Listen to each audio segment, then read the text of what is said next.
It's a real thing now. OG, big fish. We the ones that you wanna get with. Took a couple L's, rung a couple bells. Real ones, too legit for coin tell.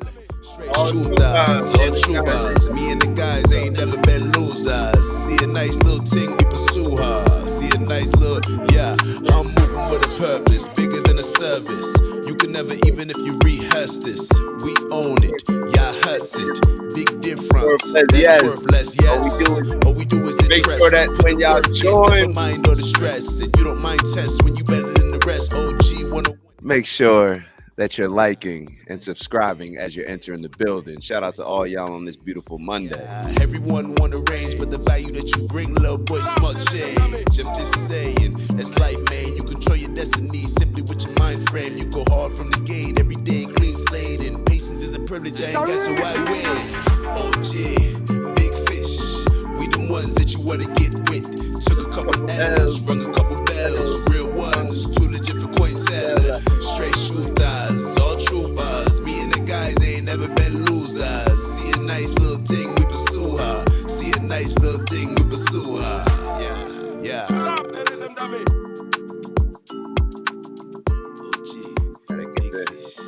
Gotta get the smell good, right? Gotta get the smell good, right? Welcome, welcome, welcome. Y'all know what it is. Y'all know what it ain't.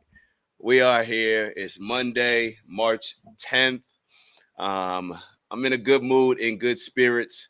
May have to bring this down a little bit in the background if it gets a little crazy, but we're doing good. So we're showing a little bit more of the desk. I see we're showing a little bit more of the desk on this angle. That is all good, all good, all good.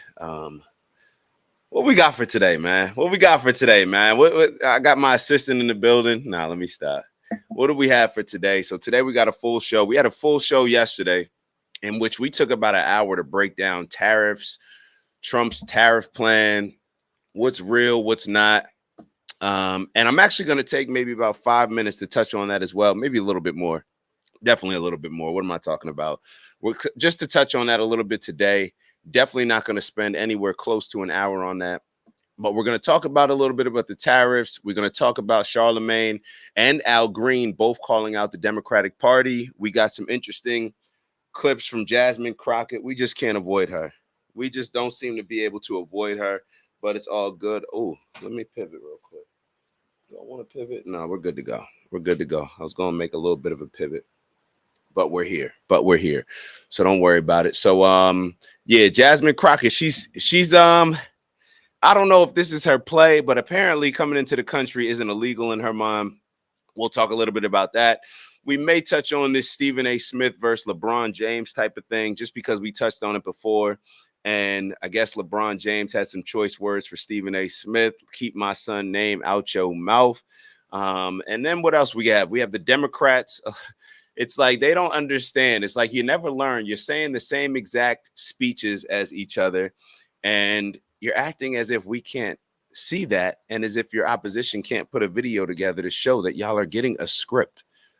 This is why you guys lost, because everything that y'all do is scripted. Everything is so, I don't know. It's not as organic. It's not as original. Like everything y'all do just seems like a play, and we seem like we're getting played in it. So, and then we're going to have to talk about this Ben Shapiro.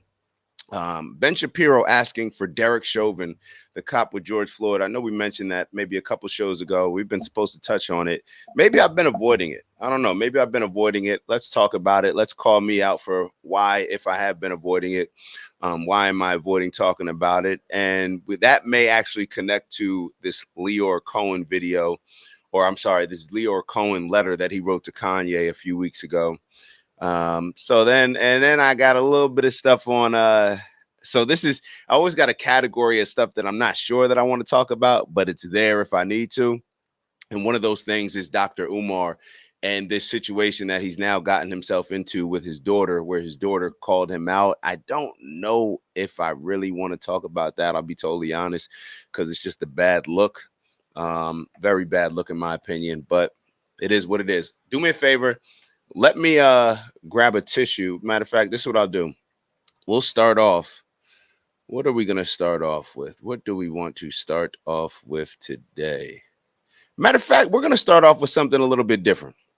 We're going to start off with something that I did not mention, and it's something that Stephen A. Smith said regarding January 6th. This is actually an older video, but I just want us to always be reminded about how the things that we're being told, we have to keep in mind the sources that they're coming from, and how we're not going to be privy. We're not always going to get all the information before we have to make decisions on a lot of these things. So like as you're joining the show, and let's listen to what Stephen A. Smith had to say about another quote unquote conspiracy theory coming true. I'm going to go get a tissue real quick, and I'll meet you when the video is done. FBI had at least 26 confidential informants on the ground when the Capitol was stormed on January 6, 2021. The report says most of the informants engaged in illegal activity during the chaos. The Justice Department says only 3 of its 26 informants present had been instructed to observe potential domestic terrorist suspects on the day of the riot.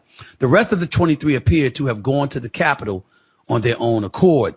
Upon hearing news of the report, Vice President-elect J.D. Vance posted the following on X, quote, "For those keeping score at home, this was labeled a dangerous conspiracy theory months ago," end quote. Didn't hear anything about that for the election. Didn't hear anything about that when the quote-unquote insurrection was broached. I'm really sick and tired of every time I turn around finding something else that the Democrats have lied about or downplayed or misrepresented along the way. I mean, I see Republicans like Megyn Kelly or Officer Tatum or Candace Owens or, the Sean Hannitys of the world. You know what I'm getting tired of? I'm getting to the Democratic Party. You know what I'm getting really pissed off about? I'm getting really ticked off at every time they open their mouth about something pertaining to y'all, they seem right.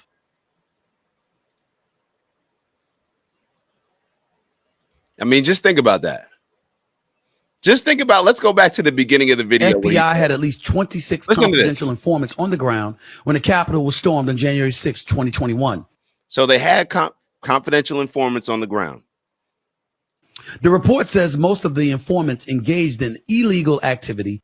Most of the informants engaged in illegal activity during the chaos. The Justice Department says only 3 of its 26 informants present had been instructed to observe potential domestic terrorists.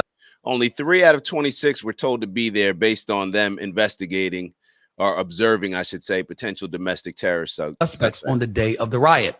The rest of the 23 appeared to have gone to the Capitol on their own accord. Upon hearing news of the report, Vice President-elect J.D. Something that a lot of y'all may be sitting there saying, it's not a big of a deal. I mean, and you probably are on one side of the political line if you are saying that. But it's just another thing that hasn't been truthful. It wasn't what we were given. It doesn't align with the information that we were given. And it's just another example of how on both sides we can be lied to, we can be manipulated, we can be finessed, and it's for their own interest, not ours. Just another example. We're gonna pivot away from this. This is just a cool little icebreaker. So it is what it is, depending on how you feel about that. I don't know if that would have impacted how you voted. Maybe it wouldn't have. Maybe it would have. But I think that it's still significant for us to know that that information never came out. Now, were these people charged? Were these people there to help stir up the pot, to cause a ruckus? Were these some of the people that we saw beating up police? We don't know.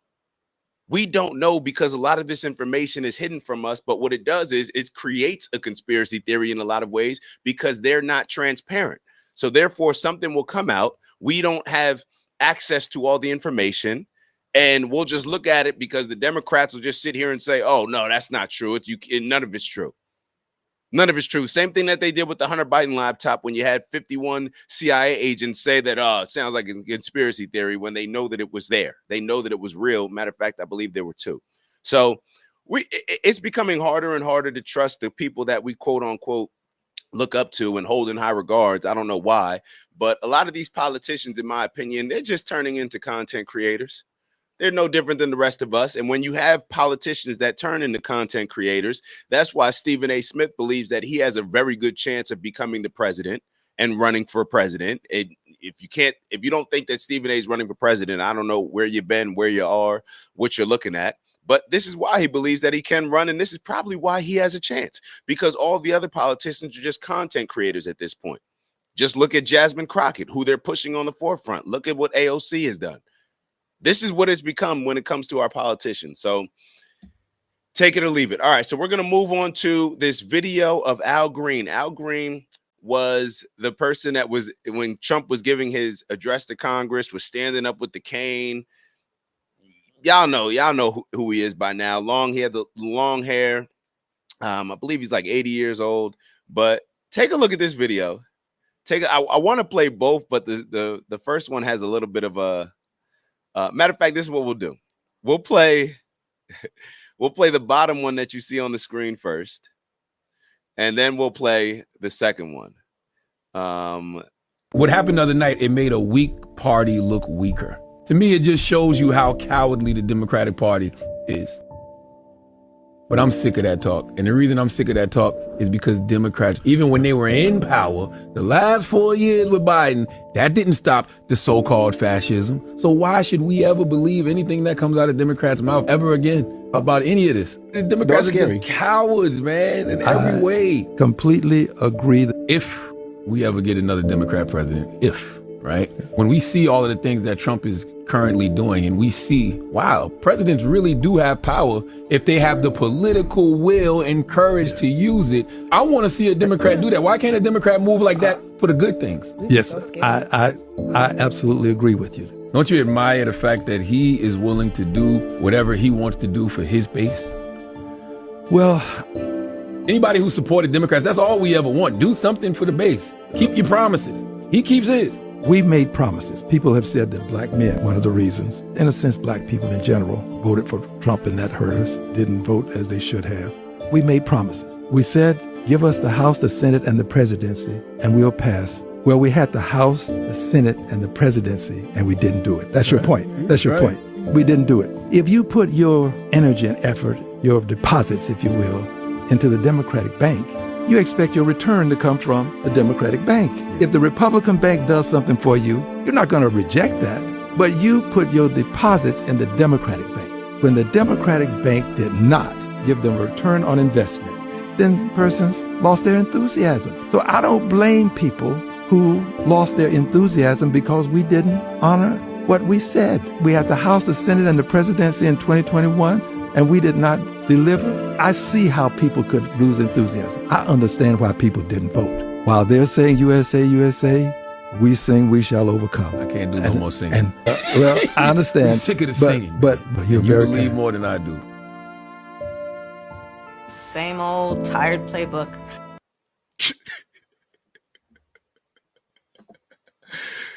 All right, so now we're going to go through this video and actually break down what was said in that discussion. But it's something interesting that Al Green said that we've talked about on this show, and we've used a little bit of a different example where we talk about restaurants. And we say that if I purchased food from a restaurant, if I used my money and paid for food from restaurant A, the Democratic restaurant, and they don't give me food, how can I be mad at the Republican restaurant who I did not pay if they don't give me food? If they give me something for free, some free food, some free chips, some free bread, whatever, then that's just extra. But meanwhile, I've paid the Democratic Party for an entire meal for the family over and over and over, and they continue to not bring my food. That is what has happened. Now, he used the example of if I have a Democratic bank versus a Republican bank, and I continue to invest in this Republican and Democratic bank and not get a return on my investment. I believe that's what he may have used it in a different way. But then if the Republican bank gives me something, and that's just extra cool, I'll take it. But what's so funny is that Al Green can understand why people have lost hope are not voting Democrat anymore. And I believe he specifically brought up black men. But across the board, in all demographics, Trump's numbers grew. So if Al Green can understand why we are no longer voting that way, why we are no longer looking at things that way, to just continue doing something and expect a different result, to just do what Joe Biden said, and you're not black unless you vote for me. If Al Green understands, how come so many black people that continue to vote Democrat don't understand? If Al Green can sit here and acknowledge the fact that, hey, we said when we have the House, the Senate, and the White House that we'd be able to get these things pushed through. We didn't do it. Now Trump comes in, he's just making things happen. The Democratic politicians, they're so mad at Trump for coming in and making things happen because it showed the rest of us. It showed everybody that if a president really wants to get something done, they will get it done. The Democrats were not able to do that. I believe the Democrats right now, the Democrats still have the House, I believe. And Trump is getting stuff done. But what did he say? I think he said 2021. I'm not sure if I have the exact date, where the Democrats had, and I believe Barack had it as well, but where the Democrats had the House, the Senate, and the White House, and they still didn't pass certain things that they promised people. So what does that say? That says that you're either too scared to get it done, you don't care to get it done for the people, or it's just not a priority for whatever other reason. Now let's go through this video one more time.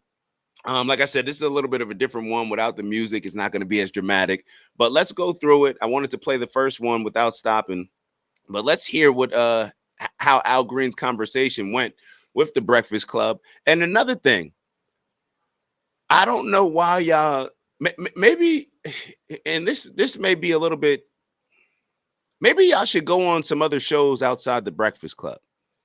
Maybe the first show that Al Green runs to shouldn't be the Breakfast Club.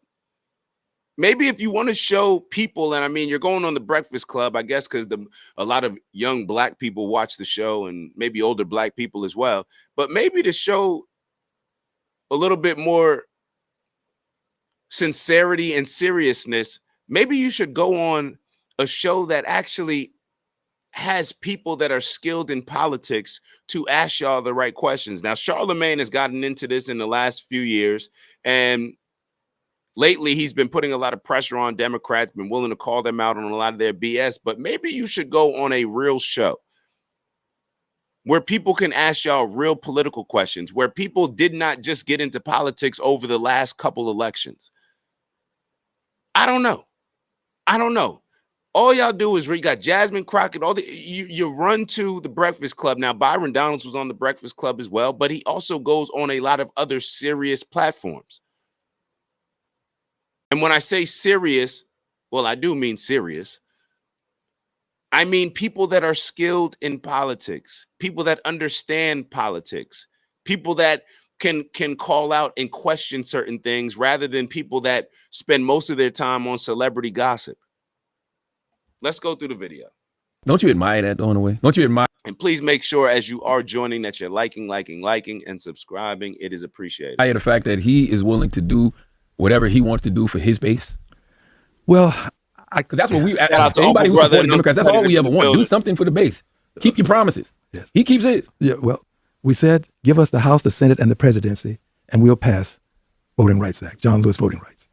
We'll pass George Floyd Justice and Policing. Mm-hmm. We will raise the minimum wage. We will, for the labor folk, pass the PRO Act, Protect the Right to Organize Act. For the members of the LGBTQ plus community, we would pass the Equality Act. Well, we had the House, the Senate, and the presidency, and we didn't do it. That's your point. Mm-hmm. That's your point. Mm-hmm. We didn't do it. But here's the ad. You didn't do it. You didn't do it. To your point. When Republicans had the House, the Senate, and the presidency, and they didn't have enough votes to bring us to cloture. Cloture is where you get 60 votes, so you pass something with 51 votes. Mm-hmm. When they couldn't get to cloture with 60 votes, they said, fine. They made the following motion, not in these exact words. When there was a federal judgeship up, they said, we believe that we should pass this judgeship on with 51 votes. And the chair overruled that and said, no, you've got to have 60. And I remember the person making this motion, asking this, said, I appeal the ruling of the chair. Now, when you appeal the ruling of the chair, you only have to have 51 votes. So the 51 votes then allowed them to take up the issue of placing this person on the Supreme Court with 51 votes as opposed to 60. We did a similar thing with John Lewis voting rights. Mr. Schumer did. And when we took our votes, we had 48 Democrats to vote with us. 2 did not. Manchin and Sinema did not. If they had, then Vice President Harris would have come over and been the 50. So we could have passed George Floyd justice and policing. We could have passed John Lewis voting rights, all of the things that I've said. And no Democrat ever threw Manchin and Sinema under the bus. I never understood that. Manchin is like a menace. He be giving y'all hell. You know, y'all give him a speech now. Sorry. But you gave it absent some of the language you use. My mother would have loved this program.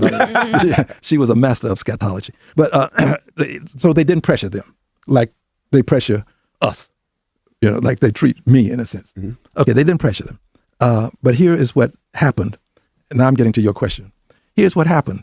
There are 2 political banks in this country. There is the Republican political bank and the Democratic political bank. Now, there's some small institutions.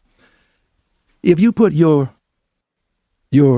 energy and effort, your deposits, if you will, into the Democratic bank, you expect your return to come from the Democratic bank. Yes. If the Republican bank does something for you, you're not going to reject that.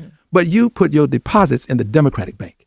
When the Democratic bank did not give them return on investment, then persons lost their enthusiasm. So I don't blame people who lost their enthusiasm because we didn't honor what we said. If we had the House, the Senate, and the presidency in 2021, and we did not deliver, I see how people could lose enthusiasm. So that's where we were. That's what happened. But my hope is that we're learning a lesson, and my hope is that we will be truthful about it. That's the way I see it. Now, there are other people who would blame people who didn't vote for not voting. I understand why people didn't vote. Don't you admire? He understands why people didn't vote. What I don't understand is why people continue voting for the Democratic Party.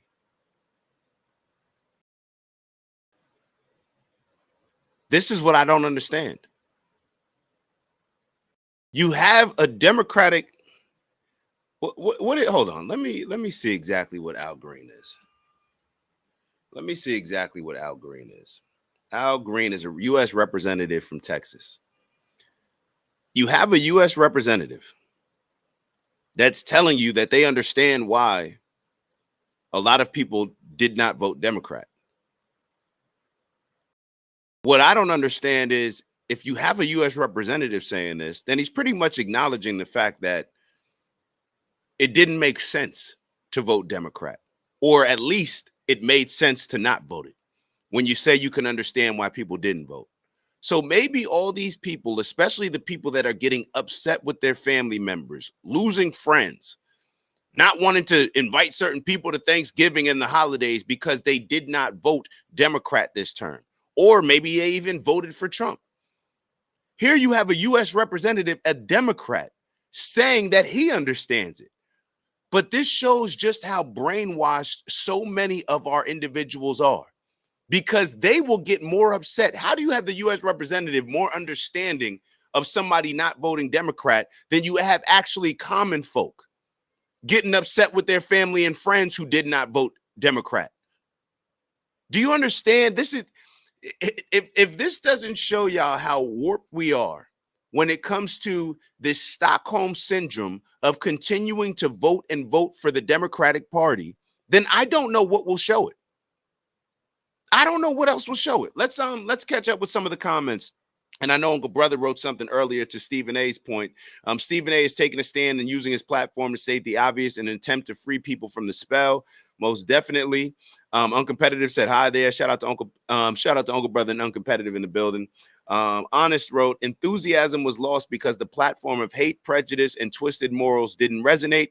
The Democrats pushed the platform of keeping America sick and full of ill-minded philosophies. I agree 100%. I agree 100%. The Democrats did not. They use the same old tired playbook that Kamala Harris mentioned in the first video that we played. It's the same old tired playbook. Matter of fact, let me give you an example of what I mean when I say that they use the same old tired playbook and they're just not learning. They refuse to learn from their mistakes. They act as if we're just stupid and going to continuously support them no matter what. And guess what? They're right about a lot of us. Because of a lot of us, now, I'm not saying that we're stupid. I'm not saying that a lot of people are stupid. I'm talking about being right about the fact that no matter what the Democrats do or don't do, no matter what the Republicans do or don't do, no matter who's running as a Republican, no matter who's running as a Democrat, there's a lot of people that have shown that they will vote Democrat no matter what, even if it's not even in their best interest, or even if you have a U.S. representative, a Democratic U.S. representative in Texas, saying that he understands it, but the common folk can't understand it. That's a problem. That is why they take certain demographics for granted. Can I bring up black people? That is why they take black people for granted. Because you continue to vote for them, whether or not it makes sense to actually vote for them. Al Green pretty much said, I understand why people, it doesn't make sense. Let me translate what he's actually saying. It doesn't make sense. We haven't delivered. So why would people continue to vote for us? But then you have the people that continue to vote for them. They're fighting harder for people to vote Democrat than the actual representatives that represent the Democratic Party. It is insane that you all continue to do the same thing and expect a different result.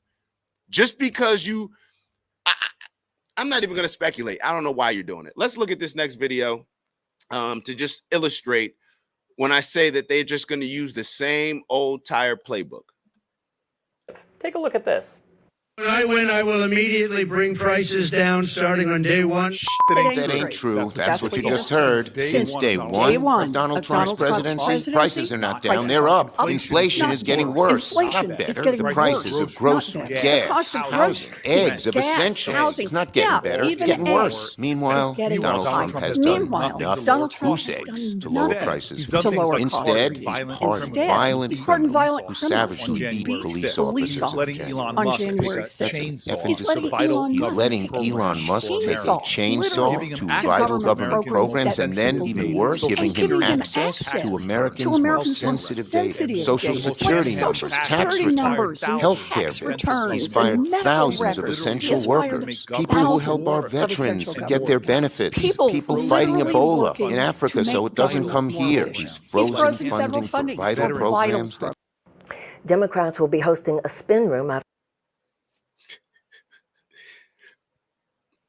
And Uncle Brother, just want to make sure that you're you press the live button, because I don't want you behind. I need you live as well. So you may be, I'm just going based off of, I'm not sure if you're responding to the earlier video, but I just want to make sure that everybody's live. So everybody do me a favor, click the live button just to make sure that you're caught up. You could always go back and check out what you missed, but click the live button and also hit that like button. But let me read Uncle Brother's comment. You didn't do it. That's the bottom line. They are not there to pass anything. Their job is pretending to run on issues of interest to black folks to keep the herd intact away from Republicans 100%. And you just saw it in the video that I just played. They were given a script. Do I need to play that last video again? They were given a script. Politicians can't even put in their own words the issues that they have with Donald Trump, the issues that they have with their own party, the challenges that they're facing. They can't even put it into their own words. They're given a script. People have been complaining about this for a while. We saw this happen when it came to 2020 and COVID with the news stations, with the politicians. They were all given a script. It doesn't work. And if it does work, it's an insult to the intelligence of the voters. You can't even put something into your own words. You hate Donald Trump so much. You're a professional politician and you rely on a script that's given to you, and says, hey, everybody say the same thing, and you say the same exact thing word for word, and that's supposed to give the people confidence to vote for y'all? It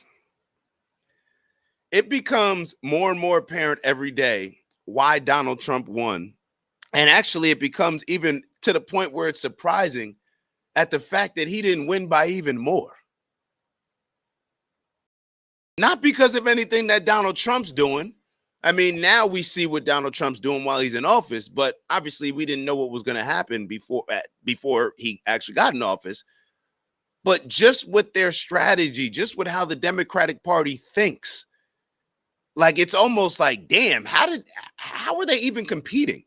Who is their leader? Who's setting up these game plans? Who's putting these plays together that they're running? They're not working, and they continue to do the same exact play. All right, let's pivot. Let's pivot. Uncompetitive said Democrats rigged 2016, 2020, and 2024. Hey, the way that all these conspiracy theories are coming true, you're not gonna get me to oppose that. You definitely won't get me to oppose that. You definitely won't get me to oppose that. All right, so let's move on to there's another video that I wanted to show y'all on these topics. All right, so let's stay on politics for a second.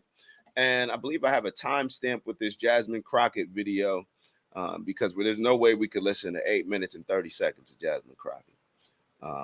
Let me stop. Well, actually, no, I don't need to stop. So let's go to 1 minute and 40 seconds of this video that I have queued up for y'all, maybe a little bit before that, just so you guys can get as much context as possible. All right, so let's share the screen. Listen to what Jasmine Crockett had to say in her latest interview. Let me get that on the screen.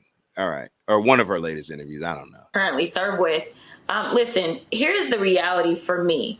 I don't think that really anyone should have decided that they should supplant their own judgment on an 80-year-old Black man, especially as we are coming up on, or actually even today, the celebration of Bloody. Did y'all just hear what she said? I'm gonna back up a little bit. Just to hold on. Y'all are not even gonna believe what she's talking about. So a couple Democrats, or a few Democrats, voted to censure Al Green, the gentleman that we played that was on the Breakfast Club, for his outburst and refusing to sit down. And he said that he refused to sit down, and he said that he understood why he would be censured.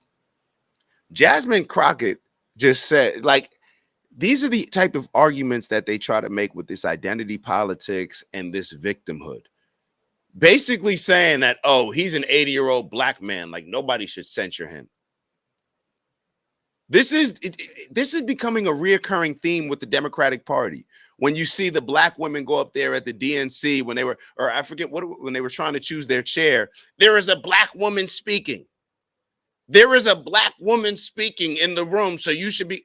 We're seeing a lot of this now. Jasmine Crockett, well, as an 80-year-old Black man, you shouldn't censure. Like, listen to this. Listen to this. These are the arguments that these people are making, and y'all continue to vote for them.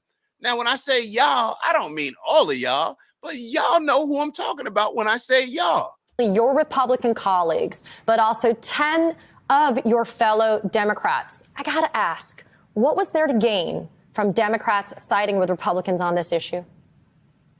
I have no idea. You did not see my photo there. So you know that I absolutely stood with the amazing Texan that I currently serve with. Listen, here's the reality for me. I don't think that really anyone should have decided that they should supplant their own judgment on an 80-year-old Black man, especially as we are coming up on, or actually even today, the celebration of Bloody Sunday, or the commemoration, I should say, of Bloody Sunday. It wasn't a An 80-year-old Black man shouldn't be judged because we're coming up on the anniversary of Bloody Sunday. This is that whole Black people can't be racist talk. Like, this is the... Do y'all not see what victimhood breeds? Like, can we not see what victimhood breeds? So pretty much because he's an 80-year-old black man, he can't be held accountable for his actions. That's pretty much what Jasmine Crockett said. And especially as we are coming up on, or actually even today, the celebration of Bloody Sunday, or the commemoration, I should say, of Bloody Sunday. It wasn't a celebration for sure. And, you know, this is someone who lived through the civil rights era and saw the dogs and saw the hoses and saw the police bludgeon and bloody people. And so he understands history in a little bit of a different way than probably anybody else or most other people sitting in that chamber.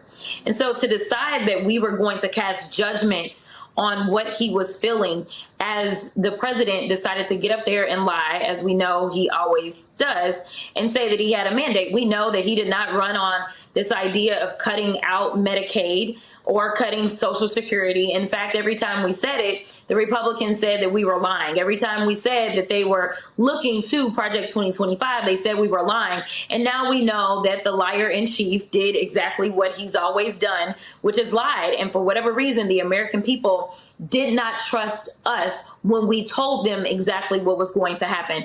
So, you know, I voted obviously not to do this to Al Green, not to mention, as we sat there, one of the things that no one is talking about is that Marjorie Taylor Greene was not, she was violating House rules as well. We are not allowed to wear any hats whatsoever, no matter what. Yet she sat there on that same day and she was wearing a hat. She was wearing a MAGA hat, and that was out of decorum. And no one said anything to her. Well, the hypocrisy.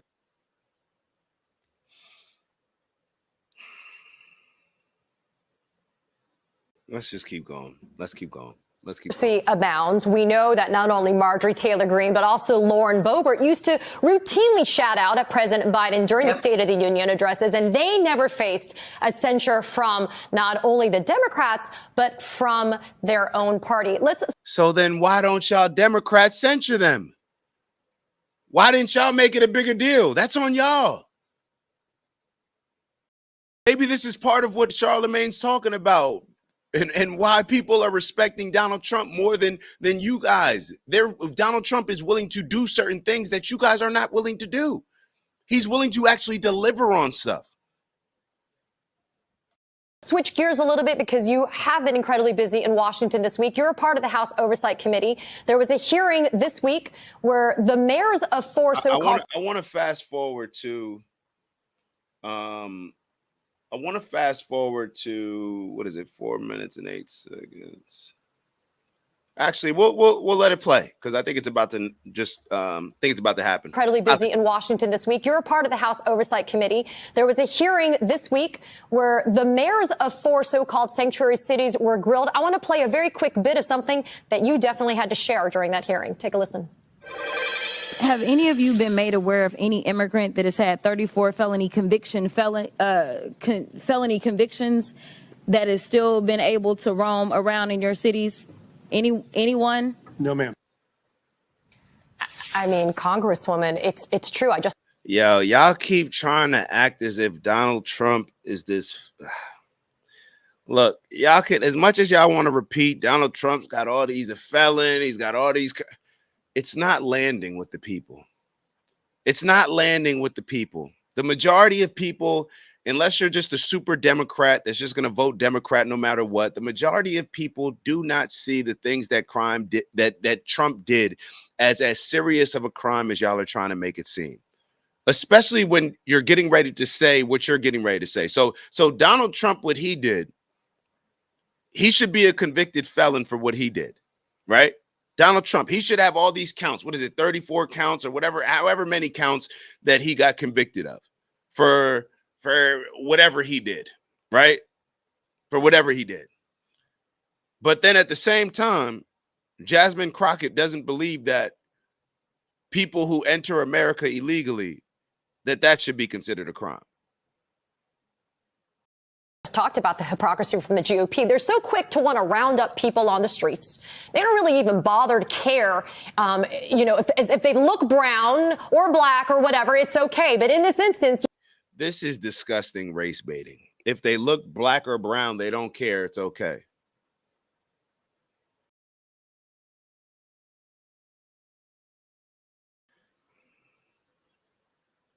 They just got to throw the black in there, right?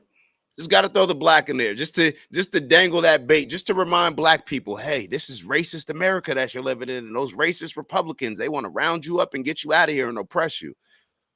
You do have a 34 felony convicted felon that lives in the Oval Office. If they need the address, I'm happy to give it to him. But what is going on here in terms of trying to kind of exact some type of pressure and a pound of flesh out of these mayors? Yeah, so first of all, shout out to all the mayors, and I am saying all the mayors.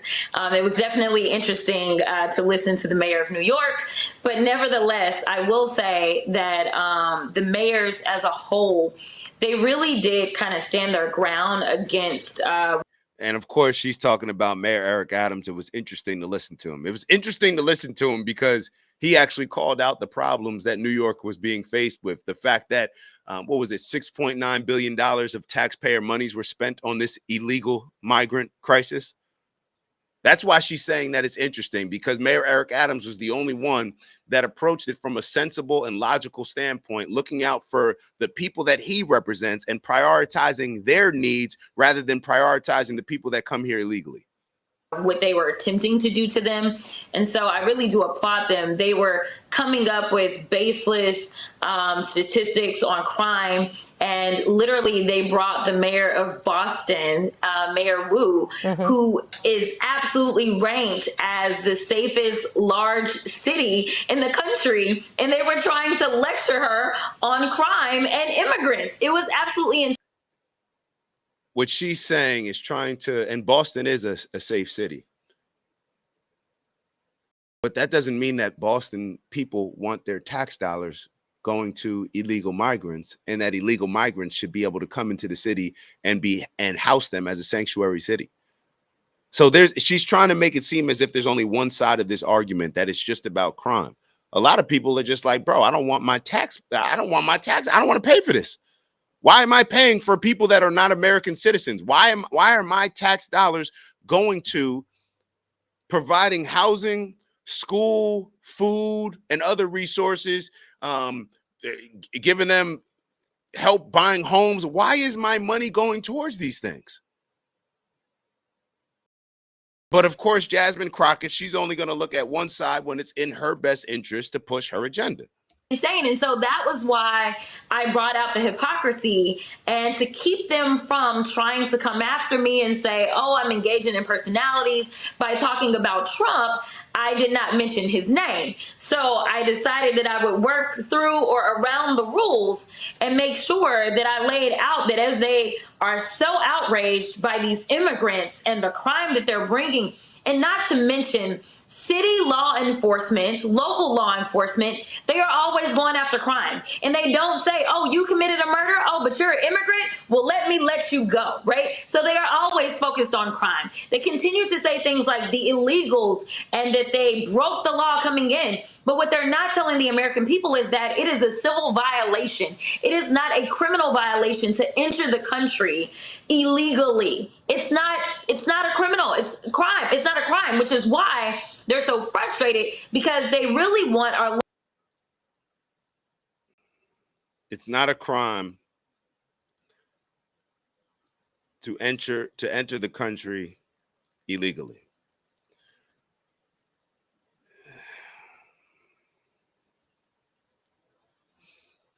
What she's trying to say is that it's just a civil violation. Now,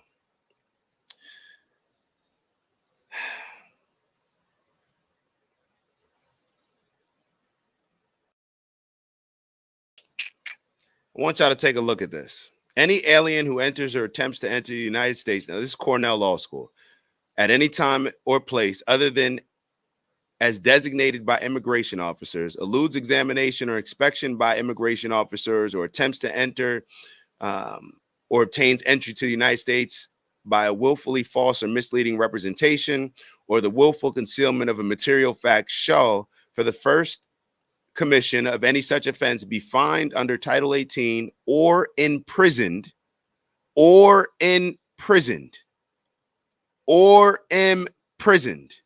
not more than 6 months or both, and for a subsequent commission of any such offense, be fined under Title 18 or imprisoned not more than 2 years or both.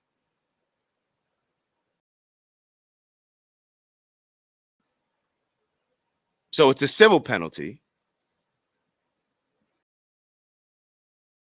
but it is also a crime that can land you in prison for no more than 6 months. But that's prison, right? No more than 6 months. So I don't know why she's saying the things that she's saying. Maybe there's some wiggle room for her to try to push it as just a civil violation. Based on this, I don't see, I mean, what does this say? Civil penalties under the subsection are in addition to and not in lieu of any criminal or other civil penalties that may be imposed. So I don't know why she's trying to say the things that she's saying.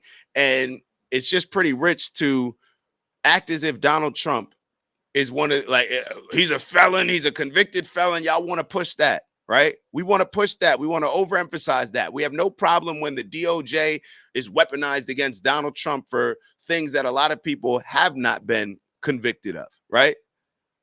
No problem with that. But then when it comes to illegal migrants coming into the country, we want to be clear, that's not a crime. Now, let me also ask you guys this. When you have a Jasmine Crockett, who for whatever reason is becoming pretty well known in the Democratic Party, when you have her saying that it's not a crime, what do we think that that does to, let's say, somebody who's considering coming into the country illegally? Do you think that that entices them, incentivizes them to try to come, or does that keep them away? I don't know. I'll let you guys decide on that. So I think we're going to leave that conversation there and move on. Let me make sure that I'm catching up with everything. Shout out to my brother Steve in the building. Shout out to my bro Skeeg in the building.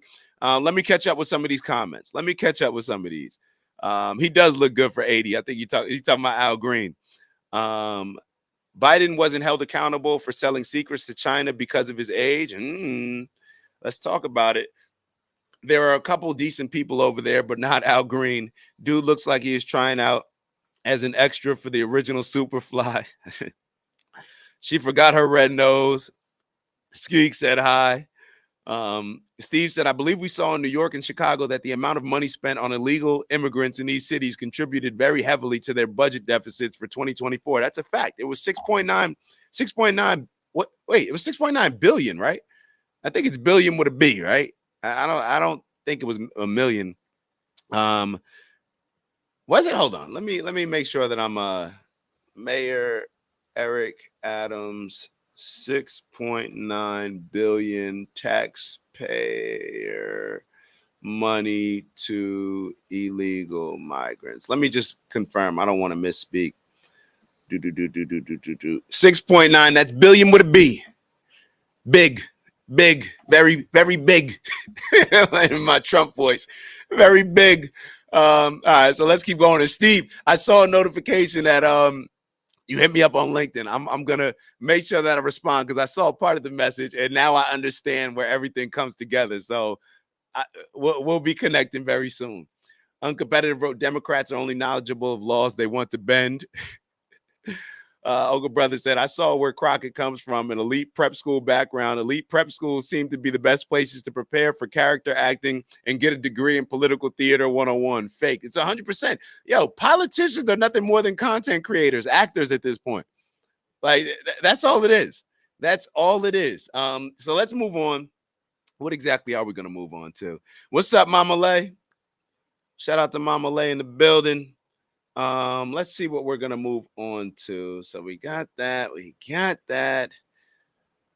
All right. So can I have a real quick conversation with y'all about the tariffs? I know I talked about it for an hour on yesterday's show, but I just want to have a real quick convo because I think it's important to discuss on this show very quickly. Very quickly. I promise. I'm just gonna play two different videos.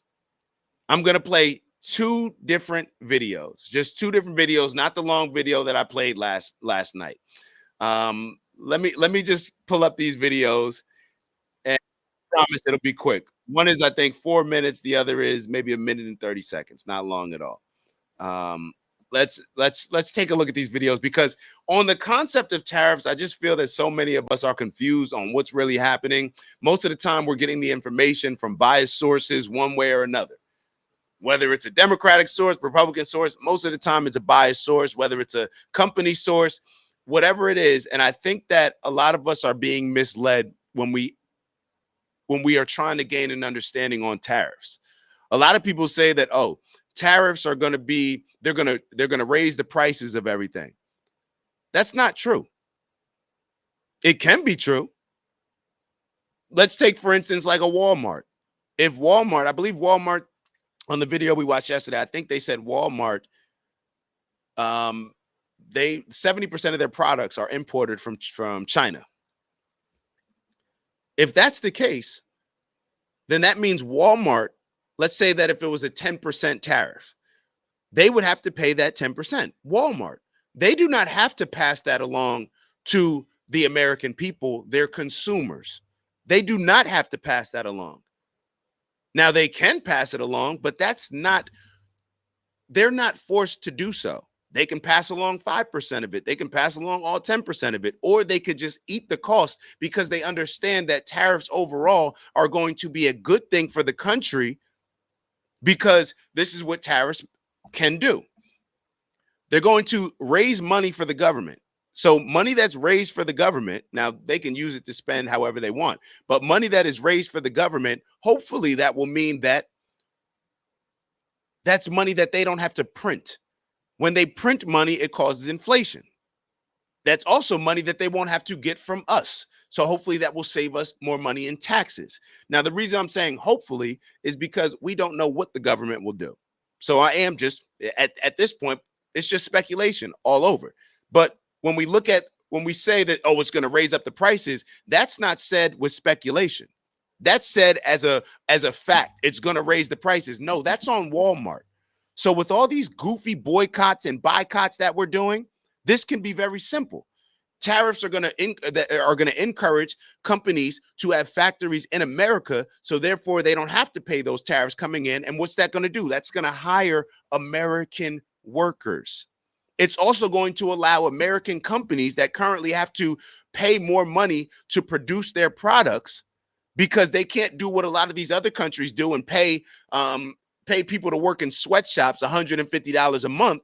So therefore they have to charge more for their products. It's also going to allow American-made products to compete better if, let's say, a Walmart does increase the price of some of their products. I think there was an example of a Hoover vacuum. Hoover vacuums cost more as an American-made company compared to a lot of other companies. Another thing that people bring up matter of fact, let's just look at the videos. Let's look at the videos, and rather than you listen to me, I'd rather you listen to Sean Fain, Sean Fain is the president of the United Auto Workers Union. He's the president of the United Auto Workers Union, somebody who campaigned for Kamala Harris. Let me say that again. Somebody who not only campaigned for Kamala Harris, but called Donald Trump a scab. Was not a fan of Donald Trump, is not a fan of Donald Trump. I don't know, but clearly was not a fan of Donald Trump when he was campaigning for Kamala Harris. So I just want to give full context to what you're getting ready to see. So let's take a look at it, and you hear it from his point of view. Question yesterday was, is the expectation that these companies are going to shift production in that 1 month period? And the White House press secretary said essentially they need to get on it. But I mean, is that even close to being feasible from your understanding? I mean, I don't think they'll shift. They can't just shut a plant down and move it in a month. But here's the issue. These companies are making decisions right now as we speak. Right now in Warren, Michigan, there are 2,000 laid off auto workers at the Warren truck plant.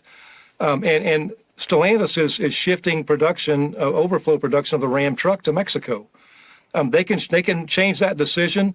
Warren Truck was the home of the Ram truck for decades. And so there's decisions like that can be made, and they can shift it pretty quickly. You talk about John Deere workers, they have a factory that the company's claiming they're going to move to Mexico. You have Mack truck workers in Pennsylvania. The company committed to build a new truck in Pennsylvania. Now they're saying they're going to take it to Mexico. So these companies are taking their factories outside of America. So they're taking away jobs from Americans. and they're putting them in Mexico and other places. We famously saw the video with Donald Trump calling out John Deere at a John Deere event, saying that if you move your plants and factories to Mexico, we're going to charge you a significantly high tariff. He's using the tariffs to help Americans. This is what, and this is what a lot of people don't realize. Maybe this is what, whether you realize it or not, I'm not going to say a lot of people don't realize, but it doesn't seem like a lot of people realize this. When your money is circulated in your country, that's a positive. So when America makes money and then spends money with American companies, it stimulates the American economy and it helps to increase the value of our dollar. Let me give you an example. The reason why Black people are in the position that we are in a lot of times is because we do what with our dollars as soon as we get them? We do not circulate our money within our community. As soon as we make our money, we spend it with every other community. We are buyers, not sellers, which helps everybody else out and makes us very weak when it comes to economically. This is the same thing that America does throughout the country, throughout the world. America spends more money on Chinese products than China spends on American products. When it comes to being a buyer and seller, guns and butter, right? Baby boy, Ving Rhames, you're either a buyer or you're a seller. Americans are buyers. Sellers are the people that have the money. Sellers are the people that have power. Sellers are the people that have a good economy. Do you want to be a buyer or do you want to be a seller? Black people in America are only buyers. And I'm not talking about the exception, whatever. Okay, cool. Overall, Black people in America are buyers. Let's take a look at the Jewish community. Overall, the Jewish community, they do an exceptional job, or Indian community, Asian communities across the board. They do an exceptional job at when they get money, they spend money with their own group, which helps their group become more successful. Now, when we brought up that graphic a while ago about the average income for Black people in America, they're at the bottom because we are buyers, not sellers. So when it comes to America, I don't understand how we're not comprehending that we need to become and incentivize ourselves and incentivize other companies. Let's say if it's Toyota, if it's a Japanese company. No, we're charging you tariffs. If you want to produce your trucks, build your factory in America.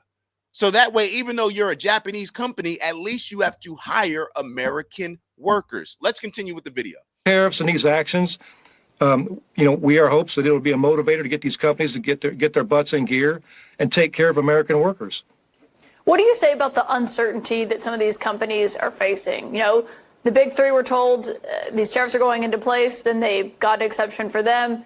Today, everyone else who makes groceries, oil, fertilizer, all of these other things that go back and forth across the border, they got an exception. What does the uncertainty say about how companies should be preparing for what's coming? Well, the companies, this isn't new. I mean, there's been warnings, for a couple months now, for a month, and since the election was called. I mean, we've heard this. So they've had time to prepare. But I look at it this way, what we've seen happen over the years. I mean, workers, consumers, communities, they've paid the price for NAFTA and for these unfair trade agreements, and they shouldn't have to pay to fix it. We hear a lot of talk, a lot of fear mongering about, tariffs or attacks. Please pay attention to when he said unfair trade agreements. Matter of fact, hold on. I got to stop it right there. He said unfair trade agreements. A lot of people don't really understand what does he mean when he says that? Unfair trade agreements. I'm going to show you exactly what he means when he says unfair trade agreements. What you're seeing on the screen is the average tariff on U.S. goods compared to the U.S. average tariff on their goods. So when Trump has to do a better job, and his Republican Party, they have to do a better job of explaining what he means when he says reciprocal tariffs. So I went on to the whitehouse.org and I looked up Donald Trump and his team's plan of fair and reciprocal plan on trade. Fair and reciprocal. And I said, okay, what does he mean? Then I went to ChatGPT. So this ChatGPT, these numbers. So bear with me. You could fact check them all you want, whatever. It's ChatGPT. I got to be clear with that. So we should confirm these numbers.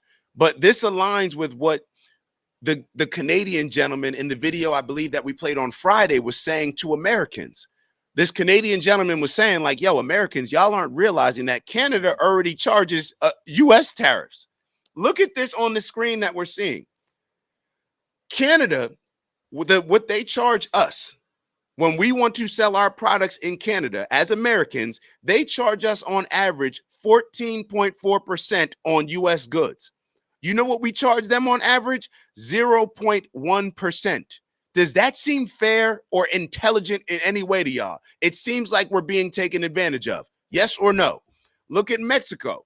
On average, we pay 7.3% compared to them paying 0.1%. Does that seem fair to y'all? So when Trudeau and the Mexican president, but let's focus on Trudeau, when he gets up there and says, Americans, I want to talk to the American people. We do not want this. I should play the video, but I'm not. He says, we do not want this. We don't want to have a trade war. Bro, of course you don't want to have a trade war. You've been getting away with taking advantage of us, charging us 14.4% on the goods we want to sell in Canada compared to us charging y'all 0.1%. Who can argue this? Who can argue this? Look at China, 13.1%. They're charging us compared to 2.9%. And we wonder why China is destroying us from an economic standpoint. Look at Japan, 1.7 to 1.6. Fair, but why not make it an even 1.6, 1.6? Look at Germany, 1.6 to 1.6. That's fair. So when you go and look at Donald Trump's plan, the fair and reciprocal plan, when he even, because I had to look at this, and I'm not sure if you guys watched the show when we reviewed his speech to Congress. When he did his speech to Congress, he was saying like, hey, we're just going to charge them what they're charging us. And I was like, like that just makes sense. So why are people opposing this? But he also didn't do a good job of explaining it.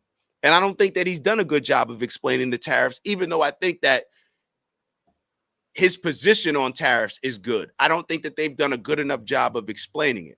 So you guys can look at this. I'm gonna put this link in the chat. You guys can go check it out for yourself. Go check it out for yourself. Don't trust me. Don't trust anything that I'm saying. Don't trust ChatGPT. Do the research yourself, because I didn't fully understand the tariffs. So I decided to look it up on my own. And I had to look up a whole bunch of videos because, to be totally honest, most of the videos were biased in one way or another, whether they're leaning Democrat, leaning Republican, leaning pro-business, what's best for my business, or what's best for the people that follow me. And as I talk about what's best for my business and the bias, I'm going to play a video after this video by Earn Your Leisure, in which I believe that they intentionally omitted a lot of details just to appeal to the majority of their audience. But let's continue to look at the video from Sean Fain. For NAFTA and for these unfair trade, but I look at it this way, what we've seen happen over the years, workers, consumers, communities, they've paid the price for NAFTA and for these unfair trade agreements, and they shouldn't have to pay to fix it. We hear a lot of talk, a lot of fear mongering about, tariffs or attacks. Tariffs are going to cause the price to go up. That's a choice on behalf of the companies. They don't have to raise the price a penny. That's the same thing we heard during our Big Three strike. It was going to be the end of the world. The sky is falling if we get these contracts. And what happened? We got great contracts taking care of workers so they get their fair share. Companies are still making billions of dollars, and they're still forking over billions of dollars to shareholders. So, I believe we got to focus, on what he's saying is that companies don't have to increase their price. Walmart could just keep, let's say their profit margin is 40%. Well, let's say it goes down a little bit to 35%. Walmart, you'll be all right. If you believe it's for the greater good of the country, Walmart, if you believe that it's ultimately going to increase the value of the dollar, decrease inflation, help with hiring more factory workers in America, help to incentivize more of our money being circulated in our own economy. If you believe all those things, is it worth it? And like I said, all these boycotts that we wanted, these goofy boycotts, we talked about the one with Jamal Bryant boycotting Target. You're going to boycott the number one employer of black people outside the federal government. That's who you decide to boycott. So all these other goofy boycotts, let's boycott something that actually makes sense. If you're a company that wants to pass on the tariff expense to the consumers, the American consumers, even though this is good for America and American people, if you're the company that wants to pass on those expenses to us, then how about we go shop elsewhere? How about we incentivize other companies to not pass on those tariff expenses? Because what's going to end up happening is, let's say I'm an American company, and I sell the example that we used last night was vacuums. So if you go back and look at the video, you'll see the example in vacuums with Hoover vacuums compared to vacuums that are made outside the country, let's say in China, for significantly less. So Hoover, who charges $160 for their vacuum, who hasn't been able to compete with the company that charges $140 for their vacuum because they can produce it at a lower price.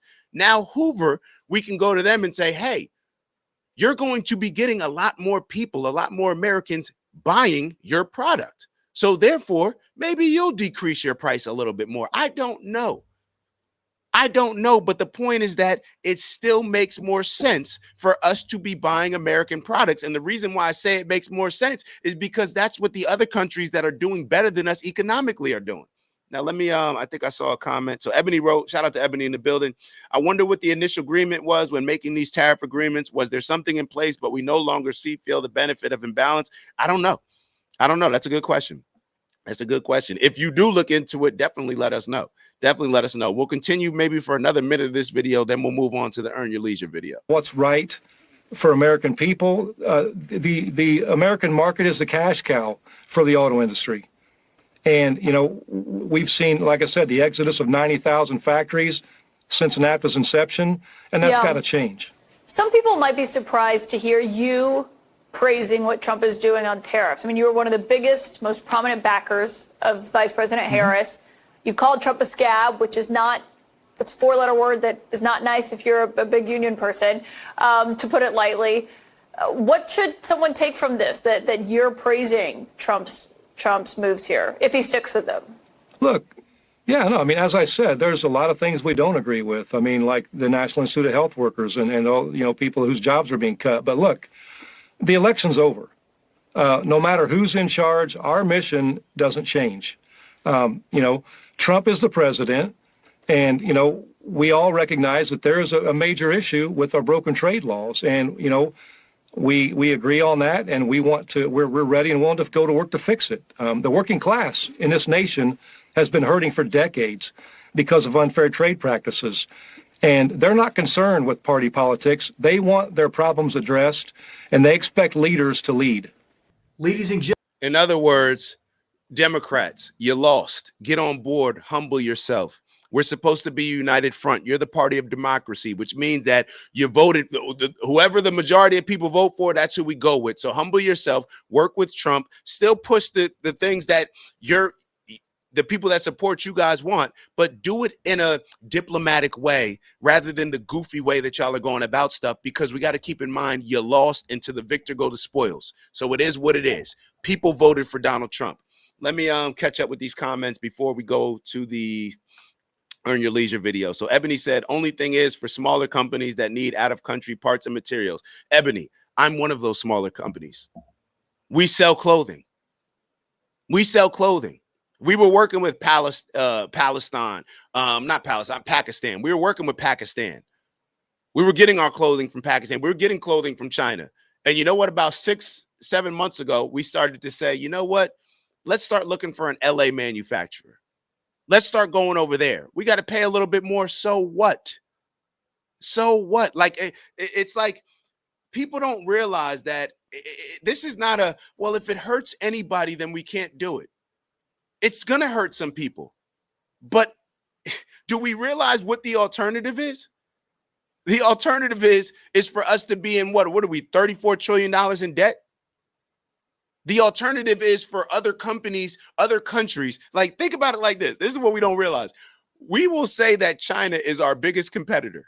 China is our biggest threat, right? But then we will support their economy. So what's the alternative to not buying stuff in America? It's literally we are fueling and feeding and supporting our biggest enemy. So therefore, their economy, they can make more money. They can buy better weapons. They can have better technology. They can build a much better, bigger army like they have right now. What is the alternative? It's like, oh, small companies got to pay a little bit more. Yeah, we all in life have to figure out situations. It is what it is. And I'm speaking as one of those smaller companies. It is what it is. Figure it out. Let's move on. Let's move on to this Earn Your Leisure video that I want to show y'all. Let's move on. Hold on one second. Let me pull this up for you guys.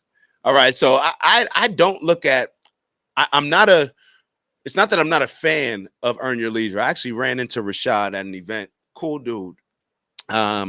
Maybe about a year or two ago. But I just call out stuff for what it is. It is what it is. Let's go through this video that Earn Your Leisure put out talking about Trump's tariffs, because I think it's extremely biased and a bit misleading.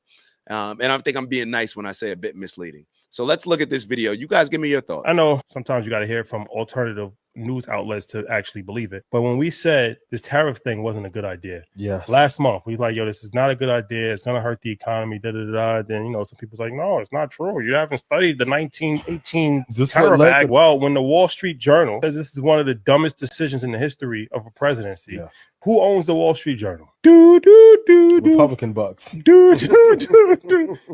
Rupert Murdoch. He's one of the richest people in the world. He's one of the most conservative people in the world. What else does Rupert Murdoch own? Fox News. That's his outlet. Rupert Murdoch's ultra-conservative Wall Street Journal headline, front page news, said this is one of the dumbest decisions a presidency has ever made. You are risking a global depression. Not recession. Depression. They may act as if they don't need each other.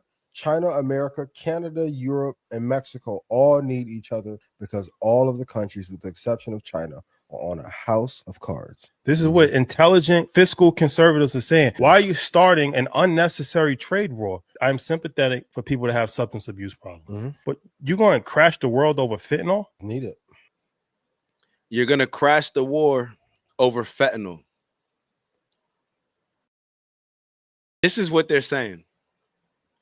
They are intentionally leaving out what I showed y'all before. Let me go back to it. This is what they're intentionally leaving out. They're too smart for me to assume that they do not have access to this information right here. Now, did Trump say that fentanyl played a role in it and he's going to use it to address the border? You could say that. But how can you have a conversation about tariffs when you are Earn Your Leisure, a financial platform that people rely on to get information from? How could you leave this type of information out to say that other countries are already charging us significantly more in tariffs than we are charging them? How can you leave this out? So I have to assume then that it is intentional. And even if it's not intentional, this is a huge mess up when you're not giving the entire picture. You're not painting the entire picture because you know the majority of people that follow you are Black people that voted Democrat, and you may not want to give the full picture because it may not align with what the Democratic politicians like a Jasmine Crockett or a Ayanna Pressley or a Chuck Schumer or a Nancy Pelosi or Elizabeth Warren are putting out to the public. But instead, you're going to simplify this to just be, oh, he's trying to charge tariffs on fentanyl. You are aware of that these tariffs include other countries outside of just Mexico. That the issue that Donald Trump is addressing with the tariffs is not just Mexico. I don't believe that the tariff relationship, the tariff war with China has anything to do with fentanyl. Maybe it does, maybe it doesn't. But I haven't heard that information. So when you have these intelligent brothers on here that are not giving the full picture, I sit back and I'm just like, damn, Like why? Like this is the bias that always comes into play with a lot of these things that we're given. So therefore, we never even are making rational decisions with all the information, because the majority of people are not going to do all of this research. And to be totally honest, it's not even that much research that I did on this. And I'm going to do a lot more. I'm going to continue to do so. My opinion may change one way or another with new information that I receive. But to not give people the full picture of this, in my opinion, was not right. Was not right. So they can make it seem as if it's just about fentanyl. They can make it seem it's simple to me. Like, yo, what's China charging us? They're doing better than us. Their economy is more powerful than us. We can't afford to go to war with them on any front. Well, I wonder why we can't. Maybe it's because we're fueling their economy and they're not fueling ours. Let's keep going with their video. Let's see the rest of what they had to say. But not crashing the war. Like I'm saying, like But this is what you. And let me be clear. These brothers know a lot. I would say that they know a lot more than me when it comes to finances, the stock market, all these different things. But maybe y'all can tell me that I'm missing something. But for them to know so much more than me, I would expect them to just give us all the information and then give us your opinion on it. But to make it as if it's only about fentanyl, You draw the line. Like out of everything, out of every problem, you got cause of global depression because of fentanyl. And shout out to all of you dum-dums who kept saying BRICS doesn't matter. Russia, China have a war of death against us. You just saw Xi Jinping. So you just said that Russia and China have a war of death amongst us, but we fuel the Chinese economy. And going back to that graphic, I'm not even going to pull it up. We're paying China 13.1% on the goods that we want to sell in China, while they're paying us 2.9%. But you think that we should continue doing that, even though they have a death war or death wish, whatever he just described it as. Does it? And please tell me if I'm bugging. Maybe I'm seeing this the wrong way. Maybe there's something that I'm missing. I'm totally understand. I may be wrong on all of this, but based on my current understanding, what they're saying is not making sense. We're prepared for any war you want to go to. Social media war, TikTok war, real war, cooking with Kaya war, whatever y'all want to do. We got smoke. The reason why they have smoke and they're prepared to go to war with us on any front is because we are fueling their economy. We're helping their budget. We're helping their military budget. With all the products that we import from them, we are helping our biggest enemies, who you claim has a death wish on us, or whatever words you described it as. We're fueling their economy. Does that make any sense? A president or a dignitary only says that if they have the plan to destroy a country. I don't want to. So they have a plan to destroy our country, but yet we're going to fuel their economy. Please, somebody tell me what I'm missing. Hear about the quorum. I've already masterminded the plan with Putin on how to kill y'all while your country is already in a recession they want to announce. And the reason why we're in this recession, the reason why our economy is failing, is the same reason why the black economy fails in our country, because we spend outside of our community more than we spend in our community. And guess what? China is our financial parent. So if China is our financial parent. This brother just said that China is our financial parent. So you said earlier that China has a death, whatever words you described it as. Now you're saying that China is our financial parent. You're saying that China is ready to go to war with on any front. Now you're saying China is our financial parent. Why are they our financial parent? Do you think it makes sense for us to be feeding the economy of our financial parent? Do you think it makes sense for our financial parent for us to be paying more in tariffs for their products that we want to sell over there compared to significantly more compared to what they want to sell in our country? 13.1% compared to 2.9%. they bankrupt their economy to have triage on us, it's real easy to go to war. That's what their kids are prepared to go to war. Ours are not. And it's not. Speaking of kids, what do we want to set up for our kids, right? For the next generation?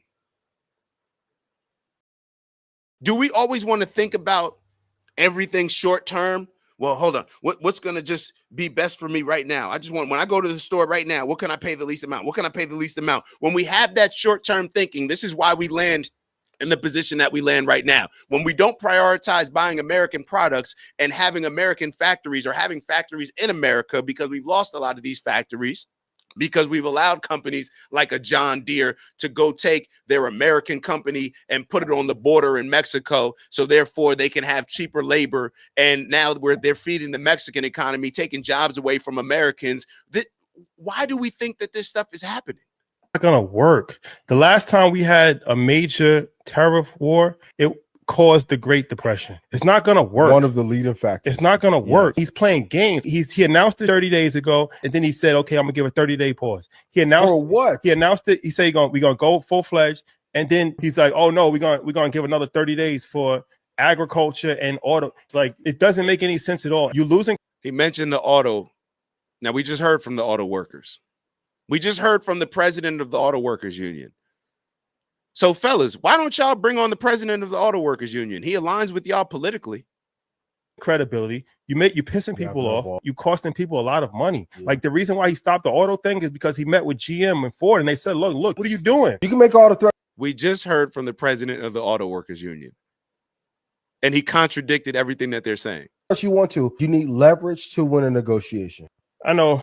The reason why we have no leverage to win this negotiation is because for years we've had unfair tariffs.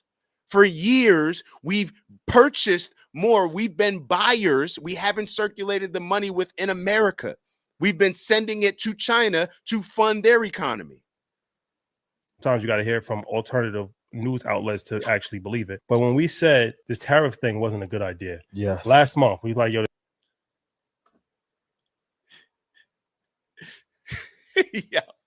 Y'all ain't gonna call it out though, because y'all like earn your leisure, right? Earn your leisure. They smarter than me though, so I don't know. Take what I'm saying with a grain of salt. Take what I'm saying with a grain of salt.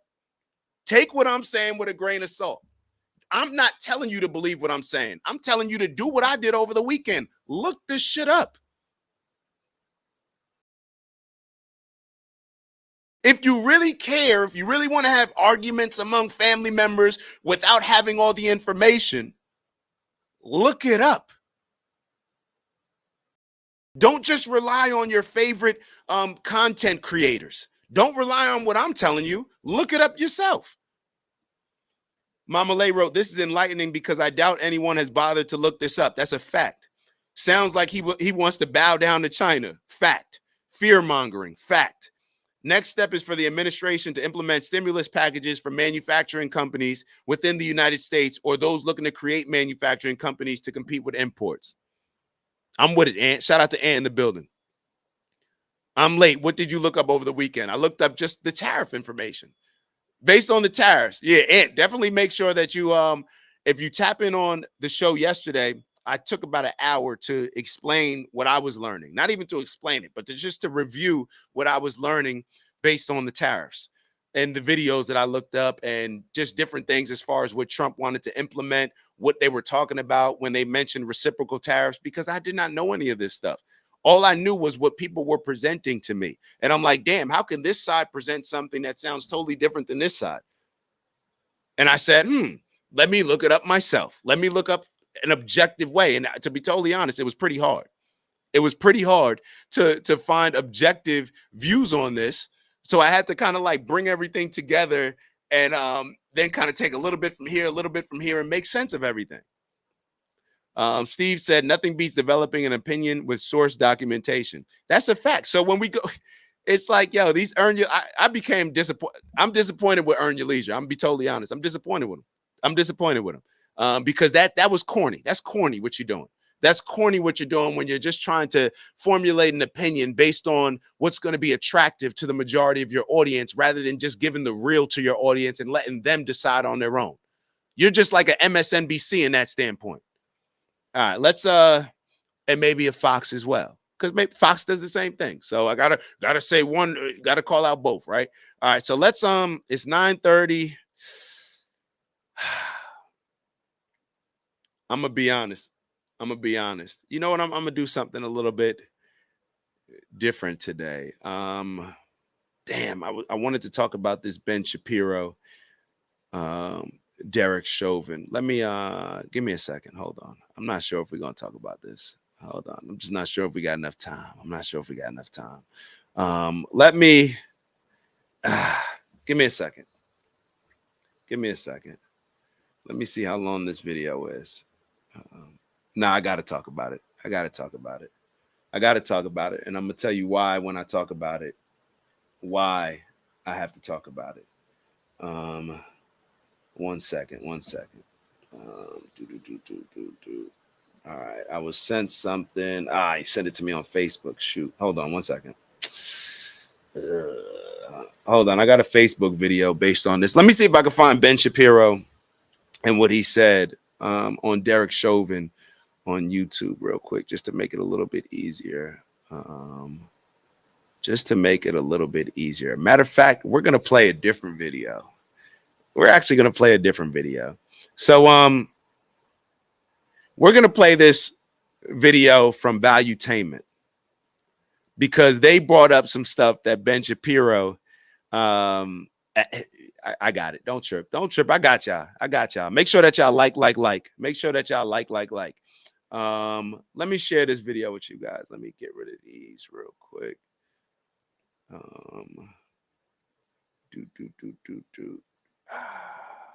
Where's the video at? Hold on. Did I have it on the other screen? One second. All right. Pardon Derek Chauvin. All right, boom. Full screen. We're going to go through this. All right, so Ben Shapiro. If you know him, then you know him. If you don't, whatever. But Ben Shapiro has called for Derek Chauvin to be pardoned by Trump. Now, for a lot of y'all, if y'all have followed the show, then you know that I watched the documentary that Candace Owens did on George Floyd, and that there's a lot of stuff that we haven't been shown. So I do not think that George Floyd died solely because there was a knee on his neck, upper back, shoulder, whatever you want to call it. I do not think that the reason why George Floyd could not breathe was because he had the knee on his back.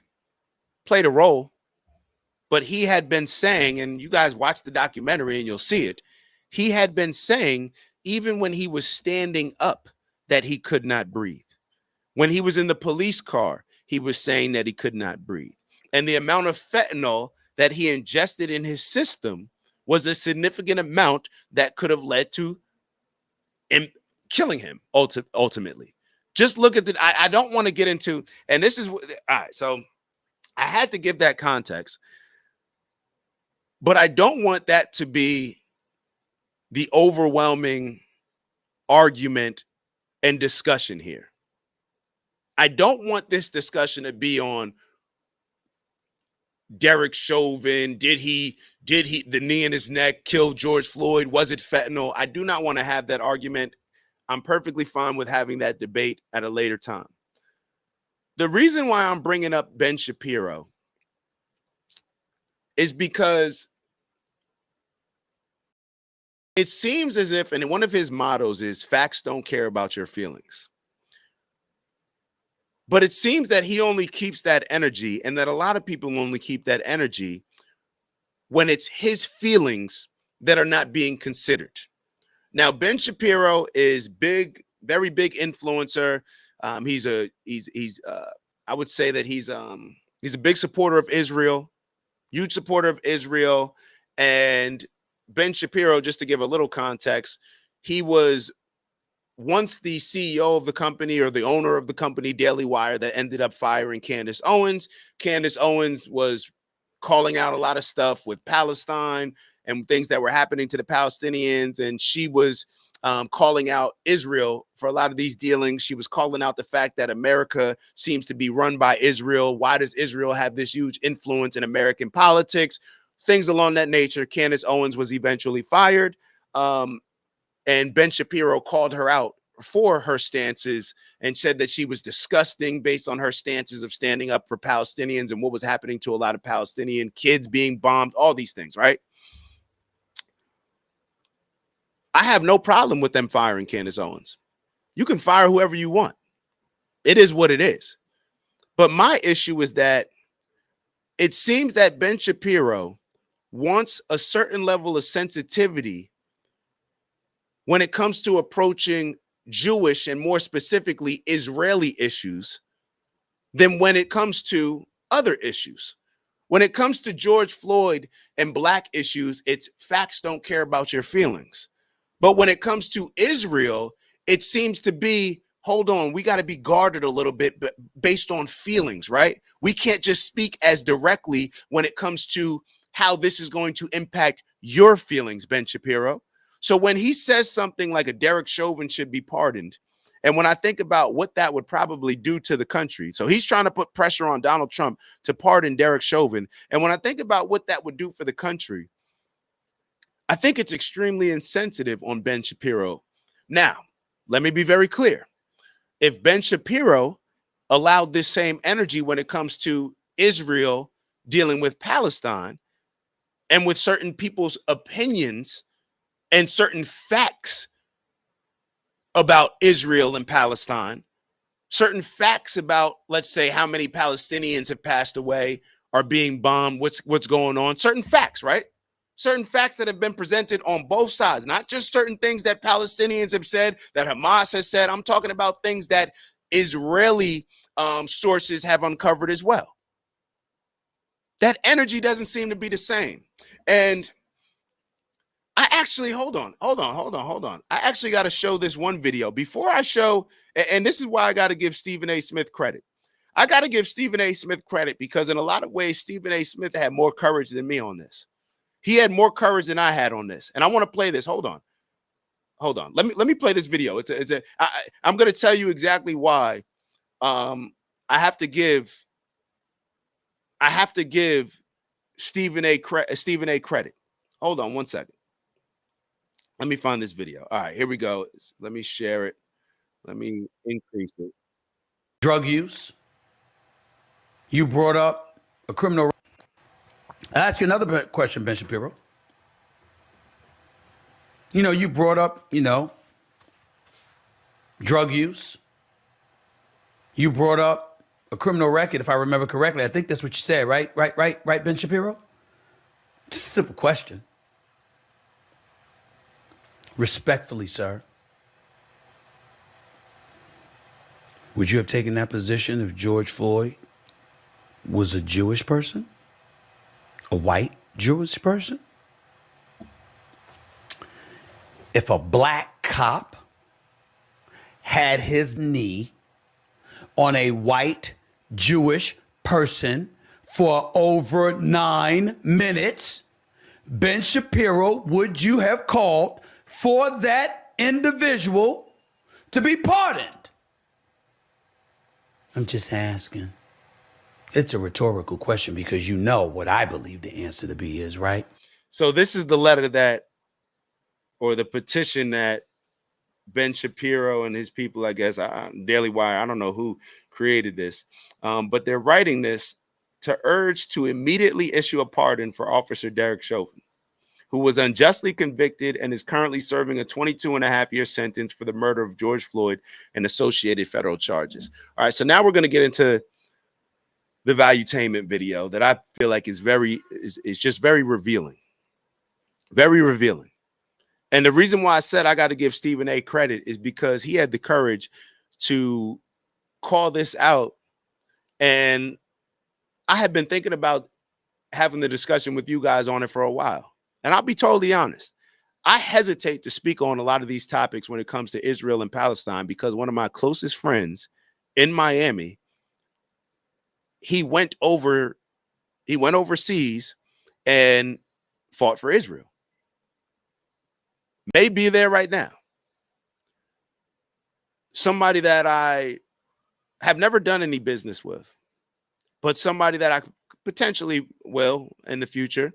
And I've actually been very hesitant to have a lot of these conversations Now, I respect the fact that he's not like a lot of these other people that will armchair quarterback the situation. If you believe in something, then go put your life on the line for it. So I respect that aspect of it. If you're willing to talk about something from America, it's easy to say it in America on your Twitter, you know, but to actually go over there and to suit up and put your life on the line and fight is something totally different. However, I want to go back. I have to acknowledge and be transparent with y'all and admit that I've been very hesitant to discuss a lot of these things. Not because I'm worried about losing this opportunity or that opportunity. No, because one of my closest friends down in Miami has certain views on it. And it's made me realize that people on both sides of this, I don't know whether you want to call it a debate, war, their opinions, the majority of people on both sides wholeheartedly feel that they are right. Wholeheartedly feel that they are right. So this is not what this conversation is about. I'm just giving y'all context. Stephen A called out exactly what I was feeling. Well, I can't say that I was feeling like I didn't think, well, if it was a Jewish person, I more so was just thinking like, damn, Ben Shapiro got some balls. He got some nerve, some audacity. And I've noticed in the past that this facts over feelings motto of his seems to apply more to other demographics of people rather than his own. So let's get into this conversation. Like I said, just keep the energy the same. Keep the energy the same. Keep it consistent. So let's get into this valuetainment video. Shapiro, the same day that Tate is going through all this stuff, guess what Ben Shapiro comes out and says? Ben Shapiro comes out and says, he's asking Trump, Rob, if you got this clip, to pardon. I'll let him say it. Go for it, Rob. Do me a favor. Make sure that you like, and subscribe, like, subscribe. Y'all know it's going to help the algorithm. If we are issuing pardons, however, there is one person that President Trump should pardon from federal charges forthwith. It would be incredibly controversial, but I think that it's absolutely necessary. That person is Derek Chauvin. President Trump should, in fact, pardon Derek Chauvin. He should. He should pardon him his federal charges. If we are talking about reversing the evils of the last several years in American life, obviously COVID and its handling was a massive evil. Destroyed the economy, set us on a path to fiscal insanity, destroyed children, led to massive health-related cover-ups, just horrifying all the way around. And President Trump has taken on a lot of those things.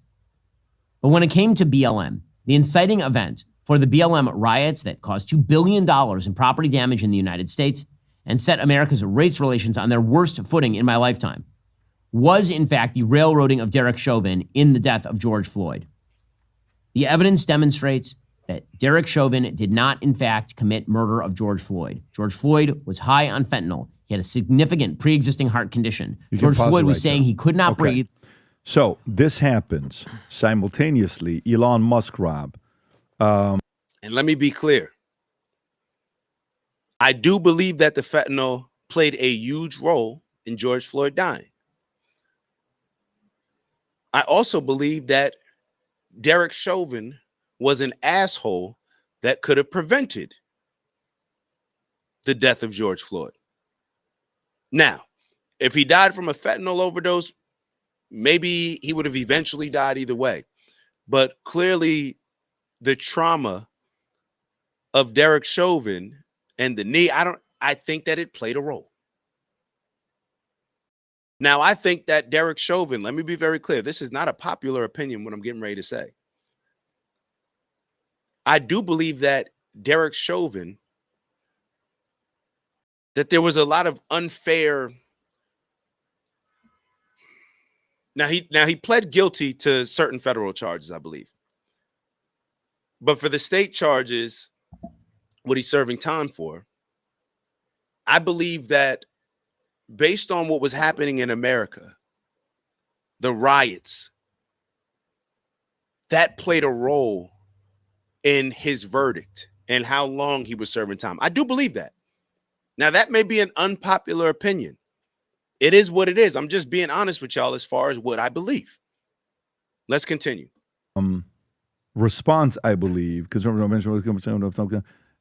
Musk, he says something to think about. He tweets this video out to 290 million followers on X and says this is something to think about. Newsweek says Chauvin serving a 22.5-year sentence for second-degree unintentional murder and a 21-year federal sentence for violating Floyd's civil rights, though Shapiro noted in a video that Trump's pardon power only applies to the federal charge, saying the Derek Chauvin conviction represents the defining achievement of the woke movement in American politics. Rob, your thoughts on this story? I hate this so much, and I'm going to tell you exactly why I hate this. Number one, there is absolutely nothing beneficial that pardoning Chauvin would do for the Trump administration, for this country, for race relations, for anybody else. It is absolutely destructive. It makes no sense. And so for me, when I first saw this, generally conversations that happen come from the ground up. Usually there's some sort of murmuring under, and then it kind of like bubbles up, and then it becomes a national conversation. This seems to be a very top-down conversation that comes from somebody with an enormous amount of influence. This is nothing that anybody was talking about or thinking about. So it really makes me question, why is this conversation happening right now? It makes me question, why did Ben Shapiro want to start this conversation right now? Who does this benefit? Doesn't benefit Trump, doesn't benefit America, doesn't benefit race relations, it doesn't benefit anything. And the last point I'll make on it is this. There are very few people that can actually really speak to in depth what was going on in that trial, how George Floyd actually died, et cetera, et cetera. There's probably 5 people that have, spent the bulk of their day on a podcast set every single day, like Ben Shapiro, like maybe 2 or 3 other people that can really talk to you in depth about this. So then they're positioning themselves to say, no, listen to me. I'm the one who really knows about this. So what? Trump's agenda is supposed to be derailed. Where we're at as a country right now is supposed to be derailed because these leftists and these Democrats are looking for a reason to have another race war. That is what they love. So why this conversation is happening right now, I have no idea. You're not for it at all? No. Interesting. I am not. Interesting. Vinny, yourself. Well, it's weird. I sent Rob some of the clips, Rob, of Ben Shapiro back in the day talking about how great it was that they should definitely go after Derek Chauvin and how he deserves it and all this, and I'll have them put it up. But it doesn't make any sense if the evidence is there, which, listen, it's more than likely that he died of all the fentanyl and all the stuff in his body and all that stuff. Then you know what? Retrial, do something different. But for Ben Shapiro, who was at that State of the Union, whatever the hell it was, standing there, kind of applauding with kind of a whatever face, the only option that I would think of is that this guy, he must not like Donald Trump. Why the hell else would you, because listen, guilt, innocent or not, you free Derek Chauvin today. What does this weekend look like in the country? The country is going to be set on fire. And who's the president? Donald Trump. So for Ben to say something like that now, out of nowhere, after he said all this type of stuff, and Rob, you just put it up, all he's saying is like government has one primary function to prevent the violation of rights of life and liberty. The police officer destroyed. So look at these. This is what Ben Shapiro said. May 28th. 2020, May 30th, 2020, and May 31st, 2020. These are the things that Ben Shapiro said. So you could screenshot it if you'd like. They're going to go through the first tweet that he wrote. And then I think later on they'll go through the second 2. But if you guys want to read them, you go right ahead. I'm going to continue because they'll read the first one. George Floyd's rights. That is no excuse for our government abandoning citizens' rights to life and liberty in favor of rioters and looters. Do your damn jobs. Why the flip-flop and why right now? The only conclusion, my opinion, Vincent Oshana, is that he wants civil war and something crazy to happen under Trump. I don't know what his motive. So? I don't know about that. That's well, why would you? Hold on. Let me tell you why. Let me tell you why. First of all, just so you know, I had no idea. You didn't show me this before the podcast. I don't know he tweeted this. I don't mind reading the other 2. I returned to a 2-day Jewish holiday and 5 the country on fire. We all agree George Floyd, which is why bad cop is on the arrest on anyone who defends looting and rioting and targeting business on cops. Okay, you're not stealing that TV to honor George Floyd. Okay, so that's other stuff. Yeah. So let me tell you why I don't think that's the case. And my likelihood of that being the case is less than 10%. Rob, can you pull up the picture of him and Matt Walsh being at what do you call it? They were State of the Union. They were at the State of the Union. Why are they at the State of the Union? Why are they standing next to all those people? They were guests of Why Donald are they? Trump. They're guests of Donald Trump. Invite you? they're guests of the. Yo, I'm gonna be honest, yo. I'm gonna be honest. I remember having conversations with certain people where they say that the Jewish community has always stood with the black community just based on the different types of oppression that each group has faced. As I'm sitting here looking at this and just questioning, as I looked at Ben Shapiro's old tweets, it's hard for me to think. Well, let me rephrase that. Where my mind just went as I'm watching it right now, and it didn't it didn't when I first saw this video, is that perhaps Ben Shapiro is offended, just speculating, that a lot of black people have taken a stance. I would say that the majority of black people probably lean more supportive for Palestine than Israel. Just being honest. And I think that that's shown in who the majority of black people vote for. Now, black people may not be voting for Kamala Harris to say, oh, this Palestinian issue versus Israel, Hamas, this is why I'm voting for Kamala Harris. I've had the discussion with y'all a lot of times where I think that the majority of people just vote against Donald Trump, not necessarily voting anything for the Democratic Party, but they're just voting against Donald Trump. But for Ben Shapiro to not show a certain sympathy, maybe is the right word, not empathy, but for him not to understand the sensitivity of what he's pushing and how that would impact a lot of people, I think that he's feeling a type of way that more people in the black community are not supportive of Israel. Just being totally honest with y'all. Speaker specifically. Somebody, the speaker invites you. Yeah, but they're there. So Yes. they're at the Yeah. Are they there? You think the average person knows they're there because of the speaker? You think they're there because Trump approved that these guys can be there? Yeah. You think Trump's going to be okay if the speaker, let's just say Speaker Johnson invites someone that really Trump can't stand, and Trump looks up and he sees them there. He's going to say, "Why'd you invite them?" You don't think he's that delicate, that intentional? If I'm running meetings and one of my guys brings a guy intentionally that I said, "What are you doing with that guy being in here?" I would catch that. No, he's there because Trump approved him. So Trump's ability to play politics. Remember, who said it? Van Jones said, let's face it, Trump is the greatest politician of our lifetime. He said this after they lost. If you remember, November 6th is when he said that. So whatever the date was when he said that. So I think Trump is playing the game very well with everybody, and they're there because Trump wanted them to be there. I don't think that's the case. I don't think it's you can debate the fact that it's not a good idea and it's a terrible timing. You can say the fact that, the Paul brothers have a documentary coming out, have a show coming out, right? It's called Paul Americans or American Pauls or something like that. American Pauls, something like that. Okay. A show's coming out. The trailer is sick, right? The way they really, it's such a great trailer that you want to watch it. And in one of the clips, Logan says, it's not about being liked. It's all about getting attention. That's what he says. Guess what? He gets a lot of attention. Shapiro is getting attention. Yeah. Okay. So whether you agree with it or not, but to say that he's trying to hurt Trump and all that. We're missing why Ben Shapiro and Matt Walsh were there. There was Ben Shapiro and Matt Walsh, the Daily Wire, were instrumental in bringing the no boys and girls sports. They were instrumental in mainstreaming that conversation in a way that I had never had before. And even Matt Walsh was instrumental, even locally in Tennessee, ending some of that stuff, right? So that's why the two of them were there, because, they were sitting right next to Riley Gaines, obviously an icon in that movement, right? So that's why they were there, I think. I don't think that it had anything to do with the fact that, Trump loves them or anything like that. I think it was very specific to that, and he brought that up in the State of the Union address. I don't know it's about Trump loves them. I just think that Trump is playing politics, that he knows Shapiro and Netanyahu and that community and Daily Wire. Trump's understanding what he's also doing. Trump is not somebody that doesn't make moves 100%. accidentally. Yeah, but here's my thing, though. That came out. When did that clip come out of Ben Shapiro? Day before.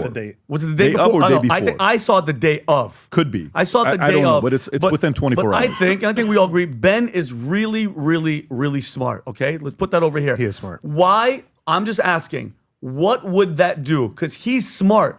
If Trump says I'm pardoning Derek Chauvin, what happens to the country? Honestly, it's going to be all out insanity.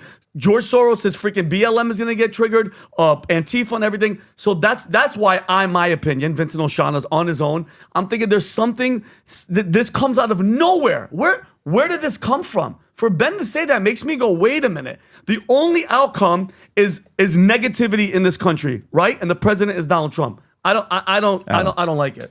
So I agree with the hypothesis. I don't necessarily agree with your conclusion. Like, oh, well, he wants to talk about Derek Chauvin, so he must hate Donald Trump and he wants a civil war. So I don't know how you got there, but I respect your Pretty opinion. simple.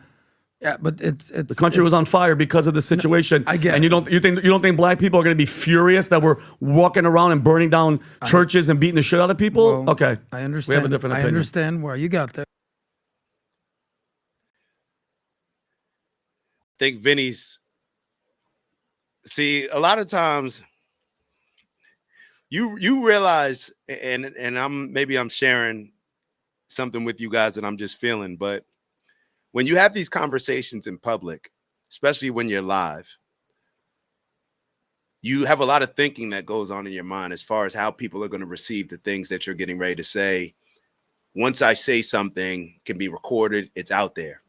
It is what it is. People can do what they want with it. You can't cut it up afterwards and think that nobody has access to it. So when we're having these conversations, I think that a lot of times people will sugarcoat or will adjust the things that they're saying based on what's financially better for them, what's going to put them in the best graces of certain people that are very influential, and which side of power their opinion's going to land them on. I think that Patrick Bet-David is, I think that when it comes to a lot of these conversations, whenever it's about Israel, Patrick Bet-David seems to take a stance that is a little bit less aggressive than other things that he talks about. We still don't even know Patrick Bet-David's opinion on this. This is his show. But what he's doing is he's deflecting to everybody else. And I think Vinny just brought up something that is very clear. How do you think this is going to make black people feel? What do you think this is going to do to the country? This almost already just created, I mean, a lot of people could say that it created a civil war in the country. I was pissed off as somebody who looked at this situation because I knew that they were just using it. I thought of it as a situation that the Democrats were just using to create division in America, this George Floyd situation. I thought that they were just using it. I thought that the Democratic Party, when it came to the George Floyd situation, wanted people, was encouraging, incentivizing people. They're talking about, think about it. This is what led to defund the police. This situation led very intelligent and influential people in our country to push something that would defund the law enforcement in our country. And they all doubled back on it. Whether it was Kathy Hochul, the governor of New York, whether I think it was somebody in California, I forget who it was, a lady in California, or everybody doubled back on it and said, wait, now we need more funding. After y'all ran around saying defund the police. After y'all made it very uncomfortable for a lot of law enforcement to even do their jobs, to be totally honest. There's something bigger here, and I don't like it. I don't like it. I may not agree with, I feel like a lot of times my opinion on things is not aligned with the majority of the black community. Just is what it is. about a lot of stuff, or at least my willingness to explore a different direction is not aligned with the overall Black community. But when I hear somebody like Ben Shapiro bringing this up, it bothers me. It bothers me because this would put the Black community in a position, in my opinion, it would put America in a position to add fuel to this race war that is already burning. There, relax. I know you're the angry patriot. I love you. I Calm love you down. too. Let me get to this thing. Just because he came up with And you said, did your comment get removed? I don't know. I don't see the last comment that I see is you saying bet we'll check it out after this stream. So maybe it did. I don't know. this idea doesn't mean it's actually going to happen. Doesn't mean it's going to be implemented. Doesn't mean that anybody's going to hear this. But I think what Ben, who's one of the smarter guys out there, realizes is I think a lot of us don't really fully understand that we were tricked. Because I was one of those guys. I fell for the Russia thing. I fell for the George Floyd thing. And then looking back at it, it's like, maybe the media played us. Maybe the media kind of really motivated us to want to see this guy, Derek Chauvin, go to jail and go to hell. I mean, I remember whether it's George Floyd, whether it was Eric Garner, whether it was Michael Brown. But hold on. Didn't it come out that the media played us when it came to what was happening between Israel and Palestine, certain things that were getting reported? Didn't the New York Times have to retract some of the things that they mentioned in articles with people being raped and stuff? Not to say that it didn't happen at all, but didn't certain situations that were being reported? So, and Adam is Jewish as well. This doesn't sit well with me. Now, I may look back at this and say, like, damn, I'm moving with a little bit more emotion on this situation than logic is normal, but I don't like this. I don't like this because it's people playing in our faces, in my opinion. It's people playing in our faces. It's people trying to leverage their power to cause some type of uprising that I don't think will be good for the country. And I think that this lack of empathy and sympathy and sensitivity for the Black community, when it happens with your community, it seems that you guys don't have this same energy of, hey, it's just facts. It's just facts. Forget the feelings. I don't like it. Brown, Freddie Gray, Fernando Castillo, all these names, you would think, based on the media, that cops are just going around mowing down Black people left and right.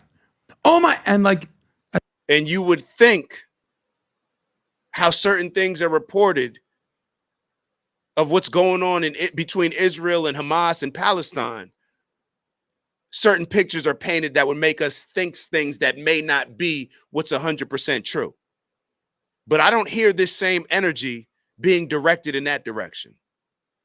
As someone who has a heart, someone who has eyes, if you turn on the media and the only thing you see is, it happened again today, they got another one. Black people are going to get upset. Anybody that is empathetic is going to get upset. Anyone's going to get upset by seeing, oh my God, this is actually happening. But it turns out it's actually definitely not happening. Because PBD had the guy, the Harvard professor, Roland Fryer, was that his name, Pat? He came on, Black guy, by the way, and I'll never forget the story that he told. He came up with this conclusion, and he came up with a report. I think he said he hired 8 data researchers, attorneys to find out what was actually going on in the Black communities with police. And the answer was nothing. So he goes, nah, can't be. Did another whole set of research. And it came to the conclusion that no, police are not just going around killing and shooting Black people. So the people at Harvard, the people of the professional elite, what did they tell him, Pat? They're like, do not put this out there. Did they not say that? Trouble for it, yeah. They said, do not put this out there. This is going to go against our entire narrative. And he's like, no, I'm going to do it. And the findings were this. Maybe there was a little bit of minor stuff like, hey, what are you doing? You're jaywalking, that kind of stuff. Where are you going with your The point is this. He found that it's actually not true. So what I'm saying is maybe Ben Shapiro is realizing, listen, he might have fell for it too.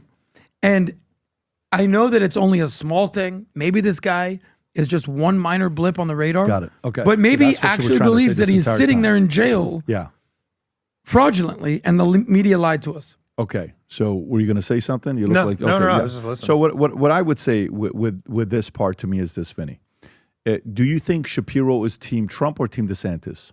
DeSantis. No question. 100%. He's a it's DeSantis DeSantis. conservative. 100%. He's a DeSantis conservative. Okay, I get, but Wait. What are you doing? You're saying no, he's not? I'm just saying if this were a year ago, I can understand this. At this point, DeSantis is literally irrelevant. No, like what? No, he's DeSantis not. is And not he's the irrelevant. governor of Florida. He has It's no. not irrelevant. You think No. that Florida, that's false? Based on what he did with Tate, he's a little bit more irrelevant. But the point, it's a very basic question. Trump, you're saying that DeSantis You is think- even in you Trump's think league Ben at this point? You think Ben Shapiro would have preferred a DeSantis president or Trump president? Okay, he maybe would have preferred a DeSantis, sure. But at because- this point, like the conversation's over. Trump's the president. Buddy, I didn't ask you for a 17-second monologue answer. It wasn't. It was a simple answer. Which one do you think he would have preferred? A Trump or a DeSantis? He probably would have preferred DeSantis a year ago. So to what Vinny is saying, I understand that there's a percentage of people that may say he's doing this because, hey, disruption or whatever. Fine. Let's give that a little bit of credence that is taking place. Let me give the opposing side to why I don't believe that's the way to go. Trump's the wrong guy to mess with right now. Wrong guy to mess with right now. It could be career ending. It could be losing 2 to 4 years of momentum. I don't know how Daily Wire's business is doing right now. I don't have any idea. Maybe they're killing it. Maybe they're not. Maybe, they used to not be that friendly with Fox, a little bit more friendly with Fox. Maybe they want Fox to buy Daily Wire right now. Maybe they kind of want to, hey, financially, our investors are kind of pissed off at us because they go, we got to get. I don't care about any of this. This is not what, and let me clarify. This is not what I brought the conversation up. So I'm just gonna end this clip right here. Let me actually do one thing. Hold on one second. The type of people that are really drawn to DeSantis, and there are some people that I don't need to have this debate between Donald Trump and DeSantis. I don't even know where they're going. I didn't watch the rest of this, to be totally honest, but we're gonna leave it there. I don't like when people play in my face. I don't like when people try to act righteous in one way, act like it's all about the facts, feelings. We don't care about your fit. I don't like when it's different rules apply to different people. And maybe that's what lands me in a place where I don't agree with a lot of people. And it's because I have my stance based on my stance in that particular position, not based on how is this going to land to this particular group? How is this going to sound to this? I'm not trying to appeal to people. And maybe this is why I respect certain aspects of Trump. Maybe this is why I respect a lot of Candace Owens, because I respect honesty, I respect truth, and I respect people that are willing to call it as it is, no matter what the situation is, rather than trying to sell me something, rather than trying to appeal, and rather than trying to flex their muscle when it comes to applying something one way to a particular group compared to another group. Am I giving word salad? Let me be clear.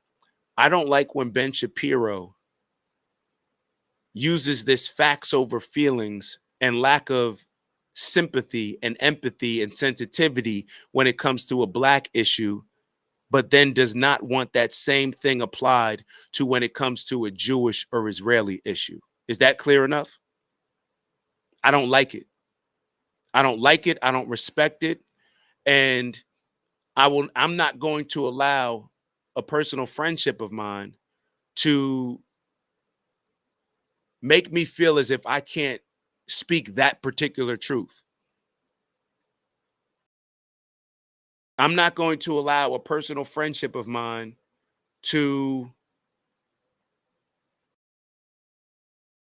have me hold and speak to Black people one particular way with one energy and not be able to speak on another situation with another group the same way. I don't think it's good. I don't think it, you know what else I think it causes? I think it causes almost an expectation. It causes an expectation to where Ben Shapiro feels comfortable doing exactly what he did, the way he did it, to where he's not even considering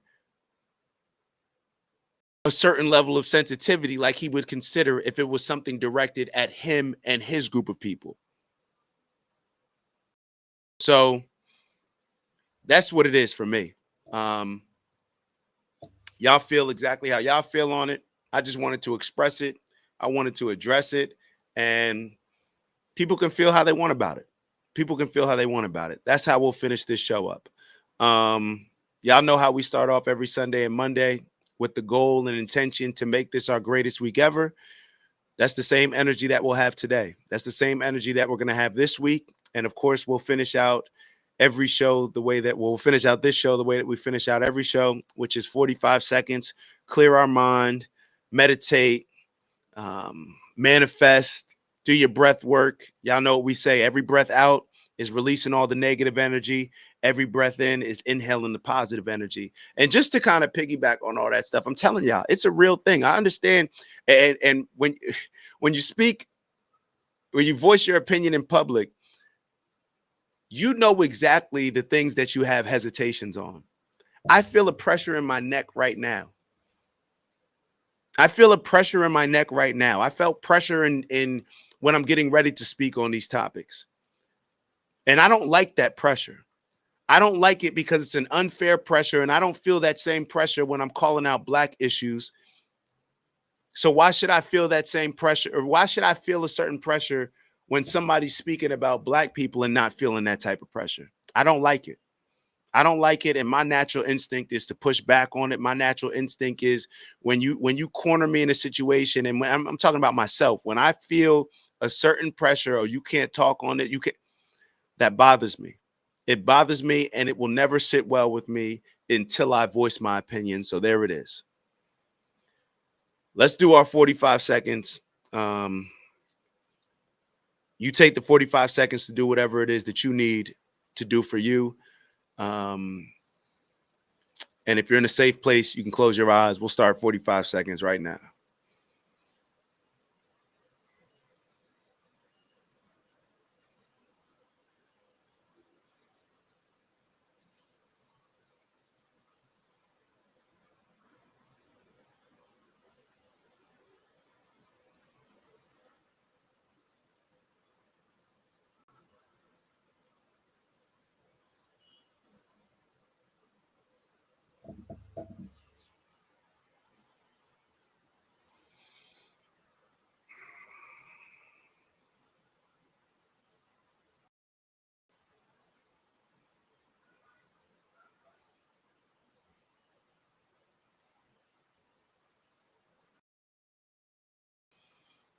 All right. Last breath. Exhaling all the negative. Inhaling all the positive. Y'all know what we here to do. Elevate on purpose, both from an intentional standpoint. And in order to do so, we need to raise our standards to become the leaders our communities, our country needs now more than ever, our village, our tribe, our family, across the board. We need leaders. We need men to be men. We need women to be women. We need whatever that means for you. But I'm talking more specifically when I say we need men to be men. It's an inferiority complex that a lot of us have when we feel that we can speak on certain things, but then we hold our tongue with others. That's an inferiority complex. And a lot of us face it, and a lot of us will continue to face it unless we deal with it head on. So, yeah, that's just how I'm feeling today. That's how I'm feeling today. Let's raise our standards to become and grow and develop into the individuals that we need to develop into in order to accomplish those outlandish goals that we need to accomplish, and in order to confront a lot of the topics and issues that we need to confront.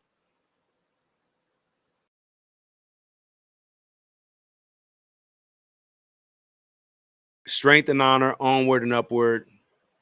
Make sure that you get into that bag. For those that don't know what I mean when I say get into that bag, that means all the things that we're collecting throughout the week, all the things that we're focusing on throughout the week that's going to keep us in line with a proper trajectory to live in our purpose and accomplish our goal of living in purposeful abundance. Uncle Brother sent the gang. Aunt said, have a great week, great people. And Aunt sent the fire emojis on behalf of our brother Queez. I'll see y'all soon. Have a good one.